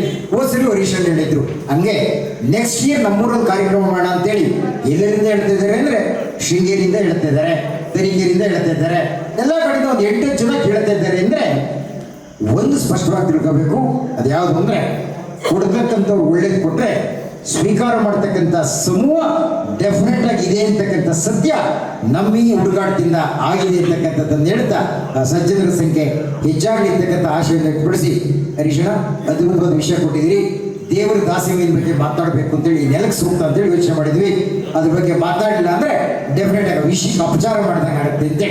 12ನೇ ಶತಮಾನದಲ್ಲಿ ಬಸವಣ್ಣವ್ರಿಗಿಂತ ಪೂರ್ವದಲ್ಲಿದ್ದಂಥ ಶರಣ ಅಂತೆ. ಬಸವಣ್ಣವರಿಗೆ ದೊಡ್ಡ ಪ್ರೇರಣೆ ಕೊಟ್ಟಿದ್ದು, ವಚನ ಸಾಹಿತ್ಯದ ಗಟ್ಟಿತನಕ್ಕೆ ಪ್ರೇರಣೆ ಕೊಟ್ಟಿದ್ದೀಯಲ್ಲ, ಅದರಲ್ಲಿ ಭಾರಿ ಇಬ್ಬರು ಪ್ರಮುಖರು ಅಂತೆ. ಒಬ್ರು ಮಾದಾರ ಚೆನ್ನಯ್ಯ, ಮತ್ತೊಬ್ರು ನಮ್ಮ ದೇವರ ದಾಸಿಮಯ್ಯ ಅಂತೆ. ಎಷ್ಟು ಪ್ರಭಾವಿತರಾಗಿರ್ತಾರೆ ಅಂದ್ರೆ ಬಸವಣ್ಣವರು ಅಂದ್ರೆ, ಅವ್ರ ವಚನದಲ್ಲಿ ಪ್ರಸ್ತಾಪ ಮಾಡ್ತಾರೆ, ಸತಿ ಎಂದರೆ ದುಗ್ಗಳೆ ಅಂತಿರಬೇಕು ನೋಡ ಅಂತ. ಈ ದೇವರ ದಾಸಿಮಯ್ಯ ಹೆಂಡತಿ ದುಗ್ಗಳೆ ಅಂತೇಳಿ, ಗಂಡ ಹೆಂಗೆ ಹೇಳ್ತಾನೆ ಅಂತ ಹೇಳ್ತಕ್ಕಂಥ ಹೆಂಡತಿ ಅಂತೇಳಿ. ಇವತ್ತಿನ ಆಧುನಿಕವಾದಂತಹ ಕಾಲಘಟ್ಟದಲ್ಲಿ ಗಂಡದೇ ಒಂದ್ ಕಡೆ, ಹೆಂಡತಿದೇ ಒಂದ್ ಕಡೆ, ಒಂದ್ ರೀತಿ ಜೀವಗಳು ಬೇರೆ ಬೇರೆ ಆಗಿರ್ತಕ್ಕಂಥ ಸಂದರ್ಭದಲ್ಲಿ ಸಾಮರಸ್ಯದಿಂದ ಒಂದು ಸ್ವರ್ಗ ಸುಖ ಇದೆ ಅಂತಕ್ಕಂಥ ಸತ್ಯದ ದರ್ಶನಕ್ಕೆ ನಾವು ಎದುರಿಗಿರ್ತಕ್ಕಂಥ ದೊಡ್ಡ ದಾಂಪತ್ಯ ಅಂದ್ರೆ ದೇವರ ದಾಸಿಮಯ್ಯ ಮತ್ತು ದುಗ್ಗಳೆ ಅಂತೇಳಿ. ಶಿವತತ್ವ ಪುರಾಣದಲ್ಲಿ ಅನೇಕ ಪುರಾಣಗಳ ಕಥೆಗಳು ಬರ್ತವೆ ಗಂಡ ಹೆಂಡತಿ ಹೆಂಗಿದ್ರು ಅನ್ನೋದ್ರ ಬಗ್ಗೆ. ಆ ಗಂಡ ಹೆಂಡತಿ ಹೆಂಗಿದ್ರು ಅನ್ನೋದ್ರ ಬಗ್ಗೆ, ಹೆಂಗಿರ್ಬೇಕು ಅನ್ನೋದ್ರ ಬಗ್ಗೆ ಇವತ್ತಿಗೂ ಕೂಡ ಅಮೋಘವಾದಂಥ ಒಂದು ಗೈಡ್ಲೈನ್, ಒಂದು ಮಾರ್ಗದರ್ಶನ ಕೊಟ್ಟಿದ್ರೆ ಅದು ನಮ್ಮ ದೇವರ ದಾಸಿಮಯ್ಯನ ವಾಕ್ಯ ಅಂತೆ. ಏನ್ ಹೇಳ್ತಾರೆ ಗೊತ್ತಾ, ಅವರು ಪ್ರಾಯಶಃ ಯಾರು ಬಸವಣ್ಣವರಿಂದ ಪ್ರಭಾವಿತರಾಗಿದೆ ಅನ್ನಲಿಕ್ಕೆ ಒಂದು ವಚನ ಹೇಳ್ತೀನಿ ನಿಮಗೆ. ಬಸವಣ್ಣವರೇ ಇದನ್ನು ಪ್ರಸ್ತಾಪ ಮಾಡ್ತಾರೆ ನೋಡಿ. ಸಂಸಾರ ಅಂದ್ರೆ ಆ ಸಮ್ ಇದೆಯಲ್ಲ, ಅದು ಇಂಗ್ಲಿಷಿನ ಶಬ್ದ, ಸಾರ ಇದೆಯಲ್ಲ ಅದು ಕನ್ನಡದ ಶಬ್ದ. ಸಂಸಾರ ಅಂದ್ರೆ it is A complex of so many taste, ಹಲವು ಸಾರಗಳ ಸಂಕೀರ್ಣ ಈ ಸಂಸಾರ. ಈ ಸಂಸಾರ ಅಷ್ಟು ಸತ್ವಯುತವಾಗಿ ಟೇಸ್ಟ್ ಇರಬೇಕು ಅಂದ್ರೆ ಹೆಂಗಿರ್ಬೇಕಲ್ಲಿ, ಅಲ್ಲಿ ಜೀವ ಬೇರೆ ಆದ್ರೂ ಭಾವ ಒಂದಾಗಿರ್ಬೇಕು ಅಂತೇಳಿ. ಗಂಡ ಹೆಂಡತಿ ಜೀವ ಬೇರೆ ಅಷ್ಟೇ, ಅದು ಹೊಂದಾಣಿಕೆ ಇರಬೇಕು ಸರ್. ಹೆಂಗ್ ಹೊಂದಾಣಿಕೆ ಇಲ್ಲ ಅಂದ್ರೆ ಏನಾಗುತ್ತೆ ಅನ್ನೋದನ್ನು ಬಸವಣ್ಣವ್ರು ಹೇಳ್ತಾರೆ. ಗಂಡ ಶಿವಲಿಂಗ ದೇವರ ಭಕ್ತ, ಹೆಂಡತಿ ಮಾರಿಮಸಳೆಯ ಭಕ್ತೆ. ಗಂಡ ಕೊಂಬುದು ಪಾದೋದಕ ಪ್ರಸಾದ, ಹೆಂಡತಿ ಕೊಂಬುದು ಸುರೇ ಮಾಂಸ. ಪಾಂಡಭಾಜನ ಶುದ್ಧವಿಲ್ಲದವರ ಭಕ್ತಿ ಹೆಂಡದ ಮಡಿಗೆ ಹೊರಗೆ ತೊಳೆದಂತೆ ಕಾಣ ಕೂಡಲ ಸಂಘ ಅಂತೆ. ಅವತ್ತಿನ ಕಾಲದಲ್ಲಿ ಇದ್ದಂಥ ಡಿಫ್ರೆನ್ಸ್ ಗಂಡದೆ ಒಂದು ಕಡೆ ಹೆಂಡತಿದೆ ಒಂದು ಕಡೆ ಏನ್ ಹೇಳಿದ್ರೆ ನೀರು ಕೋಣ ನೀರು ಹಿಡಿತೀವಲ್ಲ ಈ ವ್ಯತಿರಿಕ್ತವಾದಂಥ ಕುಟುಂಬ ನೋಡಿ ನೋಡಿ ಮಾತನ್ನು ಹೇಳ್ತಾರೆ ಬಸವಣ್ಣವರು. ಹಿಂಗಾದ್ರೆ ಸಂಸಾರದಲ್ಲಿ ಸುಖ ಇದ್ರೆ ಸಾಧ್ಯನಾ? ಇಲ್ಲಲ್ವಾ? ಆಧುನಿಕ ಕವಿ ಲಕ್ಕಪುಡ್ರು ಕವನ ಗಂಡ ಹೆಂಡತಿ ಹೆಂಗಿರ್ಬೇಕಪ್ಪ ಅಂದ್ರೆ ಸುಂದರಿರ್ತಕ್ಕಂಥ ತೆಂಗಿನಕಾಯಿ ಕಲ್ಪನೆ ಮಾಡ್ಕೊಂಡ್ರಲ್ವಾ? ಆ ಕಾಯಿ ಹೊಡೆದ್ರೆ 2 ಹೋಳಾಗುತ್ತಲ್ಲ, ಅದೇ ಗಂಡ ಹೆಂಡತಿ ಅಂತೇಳಿ 4 ಸಾಲ ಕಟ್ಕೊಡ್ತಾರೆ ಸರ್. ಹೆಂಗೆ? ಬಾಳು ತೆಂಗಿನಕಾಯಿ, ಹೋಳು ಪತಿ ಪತ್ನಿ. ಆ 2 ಹೋಳಿದೆಯಲ್ಲ ಅದೇ ಗಂಡ ಹೆಂಡತಿ. ಬಾಳು ತೆಂಗಿನಕಾಯಿ, ಹೋಳು ಪತಿ ಪತ್ನಿ. ಇಡೀರಲು ಕೆಡದಿರುವುದು ಅದೆಷ್ಟೋ ದಿವಸ, ಇಡೀರಲು ಕೆಡದಿರುವುದು ಅದೆಷ್ಟೋ ದಿವಸ. ಬಿರುಕು ಬಿಡೆ ಒಡೆದಾಗ ಬಿಡಿಯುತ್ತಾನಾದಾಗ ತಡವೇಗೆ ಕೆಡುವುದಕ್ಕೆ ಒಂದೇ ದಿವಸ ಅಂತೇಳಿ. ಈ ಡಿಕ್ಷನರಿ ಕೊಡ್ಬೇಕಾ ಈ ಕವನ ಅರ್ಥ ಮಾಡ್ಕೊಳ್ಳಿಕ್ಕೆ? ಇಲ್ಲದವಾ? ಪ್ರಾಯಶಃ ಬೇರೆ ಬೇರೆ ಆದಂಥ ಸಂದರ್ಭದಲ್ಲಿ, ಬಿಡಿಯಾದಂಥ ಸಂದರ್ಭದಲ್ಲಿ ಆ ಇಡಿಯಾದಂಥ ಐಕ್ಯತೆಗಿರ್ತಕ್ಕಂಥ ತಾಕತ್ ಕಡಿಮೆ ಆಗುತ್ತೆ ಅಂತಕ್ಕಂಥದ್ದನ್ನು ಹೇಳ್ತಾ ಸಂಸಾರದ ಗಟ್ಟಿದ್ದಕ್ಕೆ ಇಂಥ ಸಾಹಿತ್ಯದ ಉದ್ಘೋಷ ಬರುತ್ತಲ್ಲ. ಈ ಬಗ್ಗೆ 12ನೇ ಶತಮಾನದಲ್ಲಿ ಯೋಚನೆ ಮಾಡಿದಾರಲ್ಲ ಸರ್ ನಮ್ಮ ದಾಸಿಮಯ್ಯನವರು. ಏನ್ ಹೇಳ್ತಾರೆ ದಾಸಿಮಯ್ಯನವರು? ಅದ್ಭುತವಾದಂಥ ಸಂದೇಶ ಸರ್. ನೀವು ಹೋಗ್ತೀವಲ್ಲ, ಶುಕ್ರವಾರ ಸಂಕಷ್ಟಿ ಮಾಡ್ತೀವಿ, ಇನ್ನೇನು ಗಣಪತಿ ಹಬ್ಬ ಮಾಡ್ತೀವಿ, ಹೋಳಿಗೆ ಎಡೆ ಹಿಡಿತೀವಿ, ಎಲ್ಲ ಮಾಡ್ತೀವಿ, ತಪ್ಪೇನಿಲ್ಲ. ಎಡೆ ಮಾಡಿ ನೈವೇದ್ಯ ಮಾಡಿ. ಆದ್ರೆ ನೈವೇದ್ಯ ಅದು ಭಗವಂತಿಗೆ ಸಲಿಕೆ ಆಗ್ಬೇಕು ಅಂದ್ರೆ ನೀವು ಗಂಡ ಹೆಂಡತಿ ಹೆಂಗಿರ್ಬೇಕು ಗೊತ್ತಾ? ಅಷ್ಟೇ ಸತಿಪತಿಗಳು ಒಂದಾದ ಭಕ್ತಿ ಈತ ಒಪ್ಪುದು ಶಿವನಿಗೆ. ಸತಿಪತಿಗಳು ಒಂದಾಗದ ಭಕ್ತಿ ಅಮೃತಗಳು ವಿಷವ ಬೆರೆಸಿದಂತೆ ಕಾಣ ರಾಮನ. ಏನು ಕಟ್ಟೋಗ್ತಿ ಅಲ್ವಾ? ನೀ ಬಾಯಿ ಹೋಳಿಗೆ ಮಾಡ್ಬಿಟ್ಟು ನೀ ಪಾಯಸ ಮಾಡ್ಬಿಟ್ಟು ದೇವ್ರಿಗೆ ಎಡೆ ಹಿಡಿದ್ರೆ ನಿನ್ನ ಮನೇಲಿ ಸಾಮರಸ್ಯ ಇದ್ರೆ, ವಯಸ್ಸಾಗಿರೋ ಒಂದು ಅತ್ತೆ ಇದ್ದಾರೆ, ವಯಸ್ಸಾಗಿರೋ ಒಂದು ಅಜ್ಜಿ ಇದೆ, ಏನೋ ಕೇಳಿದ್ದಪ್ಪ ಬೇಕು ಒಂಚೂರು ಪಾಯಸ ಮಾಡ್ಬಿಟ್ಟು ಹೋಳಿಗೆ ಮಾಡ್ಕೊಡು ಅಂತೇಳಿ ನಮ್ಮ ಪ್ರಾಣಿನ ಮಾಡ್ಕೊಟ್ಟಾರಲ್ಲ, ಅದು ವಿಶೇಷವಾದ ನೈವೇದ್ಯ ಅಂತೇಳಿ ದೇವ್ರಿಗೆ ತಗೊಂಡೋದ್ರೆ ದೇವ್ರು ಏನಂತದ ಅದನ್ನ ಅಮೃತ ಅಲ್ಲ ವಿಷ ಅಂತಾನೆ. ನಿಮ್ಮೊಳಗಡೆ ಮನಸ್ಸು ಒಂದಾಗಿಲ್ಲ ಅಂದ್ರೆ ಆ ಸತಿಪತಿಗಳು ಒಂದಾದ ಭಕ್ತಿ ಇಂಥ ಒಪ್ಪುದು ಶಿವಂಗೆ, ಒಂದಾದ ಭಕ್ತಿ ಅಮೃತದೊಳು ವಿಷವ ಬೆರೆಸಿದಂತೆ ಕಾಣ ರಾಮನಾಥ ಅಂತೇಳಿ. ಪ್ರಾಯಶಃ ಇಂಥ 108 ವ್ಯಾಖ್ಯಾನಗಳು ಎಲ್ಲಿಂದ ಇದೇವ್ರಿಗೆ ಯೋಚನೆ ಮಾಡ್ತಾರೆ ಸರ್? ನಾವು ಯೋಚನೆ ಮಾಡ್ತಿರ್ತೀವಲ್ವಾ? ನಿಜ. ಈ ವಚನ ಸಾಹಿತ್ಯ ಅಂತಕ್ಕಂಥದ್ದು ದಾಸಿಮಯ್ಯನ ನಾಣ್ಣುಡಿಗಳು ಎಷ್ಟು ಮಟ್ಟಿಗೆ ನಮ್ಮ ಪ್ರೇರಣೆ ಅಂದ್ರೆ ನಾವೆಲ್ಲ ನಿಂತಿದ್ದೀವಿ ನಿಮಗೆ ಈಗೆಲ್ಲ ಬಿಡಿ ಕಾರ್ ತಂದಿದ್ದೀವಿ, ಇನೋವಾ ಕಾರ್ ತಂದೀವಿ, ಯಾವುದೋ ಕಾರ್ ತಂದಿದ್ದೀವಿ. ಅವತ್ತಿದ್ದಾಗಲ್ಲ ಕಾರ್ಗಳಿರಲಿಲ್ಲ, ಗಾಡಿ ಇತ್ತು ಅಲ್ವಾ? ನಿಮ್ಗೆಲ್ಲ ಎತ್ತಿನ ಗಾಡಿ ಪರಿಚಯ ಇದೆ. ಎತ್ತಿನ ಗಾಡಿ ಗೊತ್ತಾನೆ? ಎತ್ತಿನ ಗಾಡಿಗೆ 10,000, 15,000, 20,000 ಕೊಟ್ಟು ಗಾಡಿ ತರಬಹುದು. ಆಗ ಆ ಗಾಡಿ ಸುರಕ್ಷಿತವಾಗಿ ದಾರಿ ಮುಟ್ಟಬೇಕು ಅಂದ್ರೆ ಆ ಗಾಡಿಗೆ ಏನ್ ಬೇಕು ಗೊತ್ತಾ ನಿಮಗೆ? ಅದಕ್ಕೆ ಕಡ್ಕಿರ್ಬೇಕು ಗೊತ್ತಾ ನಿಮಗೆ? ಕಡ್ಕಿಗೆ ರೇಟ್ ಒಂದು 25 ರೂಪಾಯಿ 50 ರೂಪಾಯಿ ಇರ್ಬೋದು ಅಷ್ಟೇ. ನೀವು 50 ರೂಪಾಯಿ ಗಾಡಿ ತಂದ್ರು ಕೂಡ ಆ ಗಾಡಿ ಸುರಕ್ಷಿತವಾಗಿ ಚಕ್ರ ಸಾಗಬೇಕು ಅಂದ್ರೆ ಕಡ್ಕಿರ್ಬೇಕಲ್ಲ. ನೋಡಿ ಏನು ಗ್ರಾಮ್ಯ ಉದಾಹರಣೆ ನಿದರ್ಶನ ತಾಂಡ ನಮ್ಮ ಸತ್ಯ ದರ್ಶನ ಮಾಡಿಸ್ತಾರೆ ದಾಸಿಮಯ್ಯನವರು. ಅವ್ರು ಹೇಳ್ತಾರೆ, ಕಡಕಿಲಿಲ್ಲದ ಬಂಡಿ ಒಳಗಿಡುವುದು ಮಾಂಬುದೆ. ಮರ್ತು ಬಿಡಿದ್ರಪ್ಪ ಕಡಕೆಲ್ಲ ಕಡದ. ನೀ ಗಾಡಿ ಹೊಡ್ಕೊಂಡು ಹೋದ್ರೆ ಗಾಡಿ ಇರುತ್ತಾ? ಆಕ್ಸಿಡೆಂಟ್ ಆಗಲ್ವ ಸರ್? ಆ ಕಡೆಗೆ ಒಂದು ಚಕ್ರ ಬೀಳಲ್ವ ಸರ್? ಕಡಕಿಲಿಲ್ಲದ ಬಂಡಿ ಒಳಗಡುವುದು ಮಾಂಬುದೆ, ಕಡಕಿಲು ಬಂಡಿಗಾಧಾರ. ಆ ಬಂಡಿ ಗಾಡಿ ಯಾವ್ದು ಆಧಾರ? ಕಡಕಿನೇ ಆಧಾರ. ಕಡಕಿಲಿಲ್ಲ ಅಂದ್ರೆ ಮುಗೀತಲ್ಲ. ಕಡುದರ್ಪವೇರಿದ ಒಡಲೆಂಬ ಬಂಡಿಗೆ ದೃಢಶರಣರ ನುಡಿಗಡಣವೇ ಕಡಕಿಲು ಕಾಣ ರಾಮನಾಥ ಅಂತೇಳಿ ಕಲ್ಪನೆ ಮಾಡಿ ಬಂಧುಗಳೇ. ಎಷ್ಟು ಚೆನ್ನಾಗಿರ್ತಾರಲ್ಲ. ನಮ್ಮ ಬದುಕಿದೆಯಲ್ರಿ ಅದು ಗರ್ವದಿಂದ ತುಂಬಿಟ್ಟಿದೆ, ಅಹಂಕಾರದಿಂದ ತುಂಬಿಟ್ಟಿದೆ, ಒಂದು ಮದ ಮತ್ಸರದಿಂದ ತುಂಬಿಟ್ಟಿದೆ. ಎಲ್ಲವೂ ಕೂಡ ನಿರ್ನಾಮ ಮಾಡಬೇಕು ಅಂದ್ರೆ ಆ ದೃಢಶರಣರ ನುಡಿಗಡಣವೇ ಕಡಕಿಲು ಅಂತೇಳಿ ನಮಗೆ ಕಡಕಿಲು ಬೇಕಲ್ಲ. ಅವೇ ನಮ್ಮ ಬಸವಣ್ಣವ್ರ ಕಡಕಿಲು, ನಮ್ಮ ದಾಸಿಮಯ್ಯನವ್ರ ಕಡಕಿಲು, ಕುವೆಂಪುರವ್ರ ಕಡಕಿಲು, ಎಲ್ಲ ಕನಕದಾಸರು. ಒಟ್ಟು ಸಾಹಿತ್ಯ ಮತ್ತು ಸಂಸ್ಕೃತಿಯ ದರ್ಶನ ಅಂತೇಳಿ ಎಷ್ಟು ವಚನಗಳು ಸರ್. ಅವ್ರು ಆಶ್ಚರ್ಯ ಆಗುತ್ತೆ ನಿಮಗೆ. ಅವ್ರು ಹೇಳ್ತಾರೆ ಪ್ರಾಯಶಃ ಈ ಸತ್ವದ ಬಗ್ಗೆ ಏನು ಅಭಿಮಾನ ದಾಸಿಮಯ್ಯನವ್ರಿಗೆ ಅಂದ್ರೆ ಕರಿಯ ನಿಂತೆಡೆವಲ್ಲ, ಸಿರಿಯ ನಿಂತೆಡೆವಲ್ಲ. ನಾವು ಯಾರಾದರೂ ಮಠಕ್ಕೆ ಆನೆ ಕೊಡ್ತೀವಿ ಅಂದ್ರೆ ಖುಷಿಯಾಗಿ ಸ್ವಾಮಿಗಳು ಅಂತಾರೆ. ಅದೊಂದು ಶ್ರೀಮಂತಿಕೆಯ ಪ್ರತೀಕ ಅದು. ಅವ್ರು ಹೇಳ್ತಾರೆ, ನೀ ಆನೆ ಕೊಟ್ಟರು ಬೇಡ, ಸಂಪತ್ತು ಕೊಡ್ತೀವಿ ಒಬ್ಬ ಬಾರಿ ಬೇಕಾಗಿಲ್ಲ ಅಂತಾರೆ. ಕರಿಯ ನಿಂತೆಡೆವಲ್ಲೇ, ಸಿರಿಯ ನಿಂತೆಡೆವಲ್ಲೇ, ಹಿರಿದಪ್ಪ ರಾಜ್ಯವ ನಿಂತೆಡೆವಲ್ಲೇ, ನಿಮ್ಮ ಶರಣರ ಸುಳ್ಳುಡಿಯ ಒಂದು ಅರಗಳಿಗೆ ಇತ್ತಡೆ ಧನ್ಯನಾದೆ ಕಾಣ ರಾಮನಾಥ ಅಂತೇಳಿ. ಏನ್ ಬೇಕು ಬದುಕು ಚೆನ್ನಾಗಿರ್ಬೇಕು ಅಂದ್ರೆ ಆ ಸಾಹಿತ್ಯದ ಸೋದು ಬೇಕು ಸರ್. ಇಂಥ ಸಂಗೀತದ ಸುದೇ ಬೇಕು ಅಂತ ಹೇಳ್ತಾರಲ್ಲ, ಇದು ನಮ್ಮ ದಾಸಿಮಯ್ಯನ ಸಾಹಿತ್ಯದ ಬಹುದೊಡ್ಡದಾದಂಥ ವಿಶೇಷ ಅಂತೇಳಿ ನಾವು ಈ ಸಂದರ್ಭದಲ್ಲಿ ಹೇಳ್ತೀವಿ. ಸಾಮಾನ್ಯ ರಾಜಕೀಯದ ಮೇಲಾಟಗಳಲ್ಲಿ ಗಮನಿಸ್ತಾ ಇರ್ತೀರಾ, ಎಲ್ಲಿವರೆಗೂ ಇರುತ್ತೆ ಅಹಂಕಾರ. ಅಣ್ಣ ಅದು ಮಾಡಿದ್ರ ಅಂದ್ರೆ ನಾನ್ ಮಾಡಿದ ಕಾರಣ, ಅಣ್ಣ ನಾನ್ ಮಾಡಿದ ಕಾರಣ, ಅದು ನಾನ್ ಮಾಡಿದ ಕಾರಣ ಅಂತಕ್ಕಂಥ ನಾನು ಅಂತಕ್ಕಂಥ ಅಹಂಕಾರದ ಮಾತುಗಳನ್ನ ಎಲ್ಲಾ ಕ್ಷೇತ್ರದಲ್ಲೂ ಹೇಳ್ತೀವಲ್ಲ. ಇದು ಸೂಕ್ಷ್ಮ ಗಮನಿಸ್ಬಿಟ್ರಲ್ಲ ದಾಸಿಮಯ್ಯನವರು. ಗಮನಿಸಿರ್ತಾನೆ ಏನ್ ಹೇಳ್ತಾರೆ ಅವರು. ಈ ಕೊಪ್ಪಳ ಕವಿಸಿದ್ದೇಶ್ವರ ಮಠ ಸ್ವಾಮೀಜಿ ಮಾತು ಕೇಳಿರ್ತೀರ ಸಾಮಾನ್ಯವಾಗಿ. ಅವ್ರು ಎಷ್ಟು ಚೆನ್ನಾಗಿ ಅದನ್ನು ಸೊಗಸಾಗಿ ವಿಶ್ಲೇಷಣೆ ಮಾಡ್ತಾರೆ ಅಂದ್ರೆ ಈ ಭಗವಂತ ನಮ್ಮನ್ನು ಎಷ್ಟು ಮಟ್ಟಿಗೆ ಹರಿಸಿ ಕಳಿಸಿದ್ದಾನೆ ಅಂದ್ರೆ ನಾವೇನು ಮಾಡ್ಬೇಕಾಗಿಲ್ಲ ಸರ್. ಏನ್ ಮಾಡಿದೆ ಹೇಳಿ?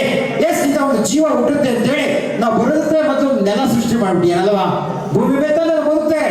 ಎಸ್, ಇಂಥವ್ರು ಬದುಕ್ತಾರೆ ಅಂತೇಳಿ ಅದು ಗಾಳಿ ಕೊರತೆ ಆಗಬಾರ್ದು, ಆಕ್ಸಿಜನ್ ಕೊರತೆ ಆಗಬಾರ್ದು ಅಂತೇಳಿ ಇಡೀ ಆಮ್ಲಜನಕ ಇಡೀ ಪ್ರಕೃತಿಲ್ಲ ಇಟ್ಬಿಡಿ ಅನ್ನೋದು ಸರ್. ಅದು ಭಗವಂತನ ಕೊಡುಗೆ ತಾನೆ. ಎಸ್, ನೀವು ಬಂದಲ್ಲ ಒಂದಿವ್ಸ ಬಂದು ನೀರಿಗೆ ಪರದಾಡಬಾರ್ದು ಅಂತೇಳಿ ಎಂತ ಸಾಗರ, ಎಂತ ಸಮುದ್ರ, ಎಂತ ಕೆರೆ, ಎಂತ ಮಳೆ, ಎಂತ ನದಿ ಇಟ್ಟಿದ್ದಾನಲ್ವಾ? ಹೌದು ತಾನೆ? ಇದನ್ನೇ ಪ್ರಕೃತಿಯ ಕೊಡುಗೆ, ಇದನ್ನೇ ಭಗವಂತ ಇದನ್ನೇ ಸಾಕ್ಷಿ. ಅವ್ರದ್ದು ಉದಾಹರಣೆ ಕೊಡ್ತಾರೆ, ಗಮನಿಸಿರ್ಬೇಕು ನಿಮಗೆ.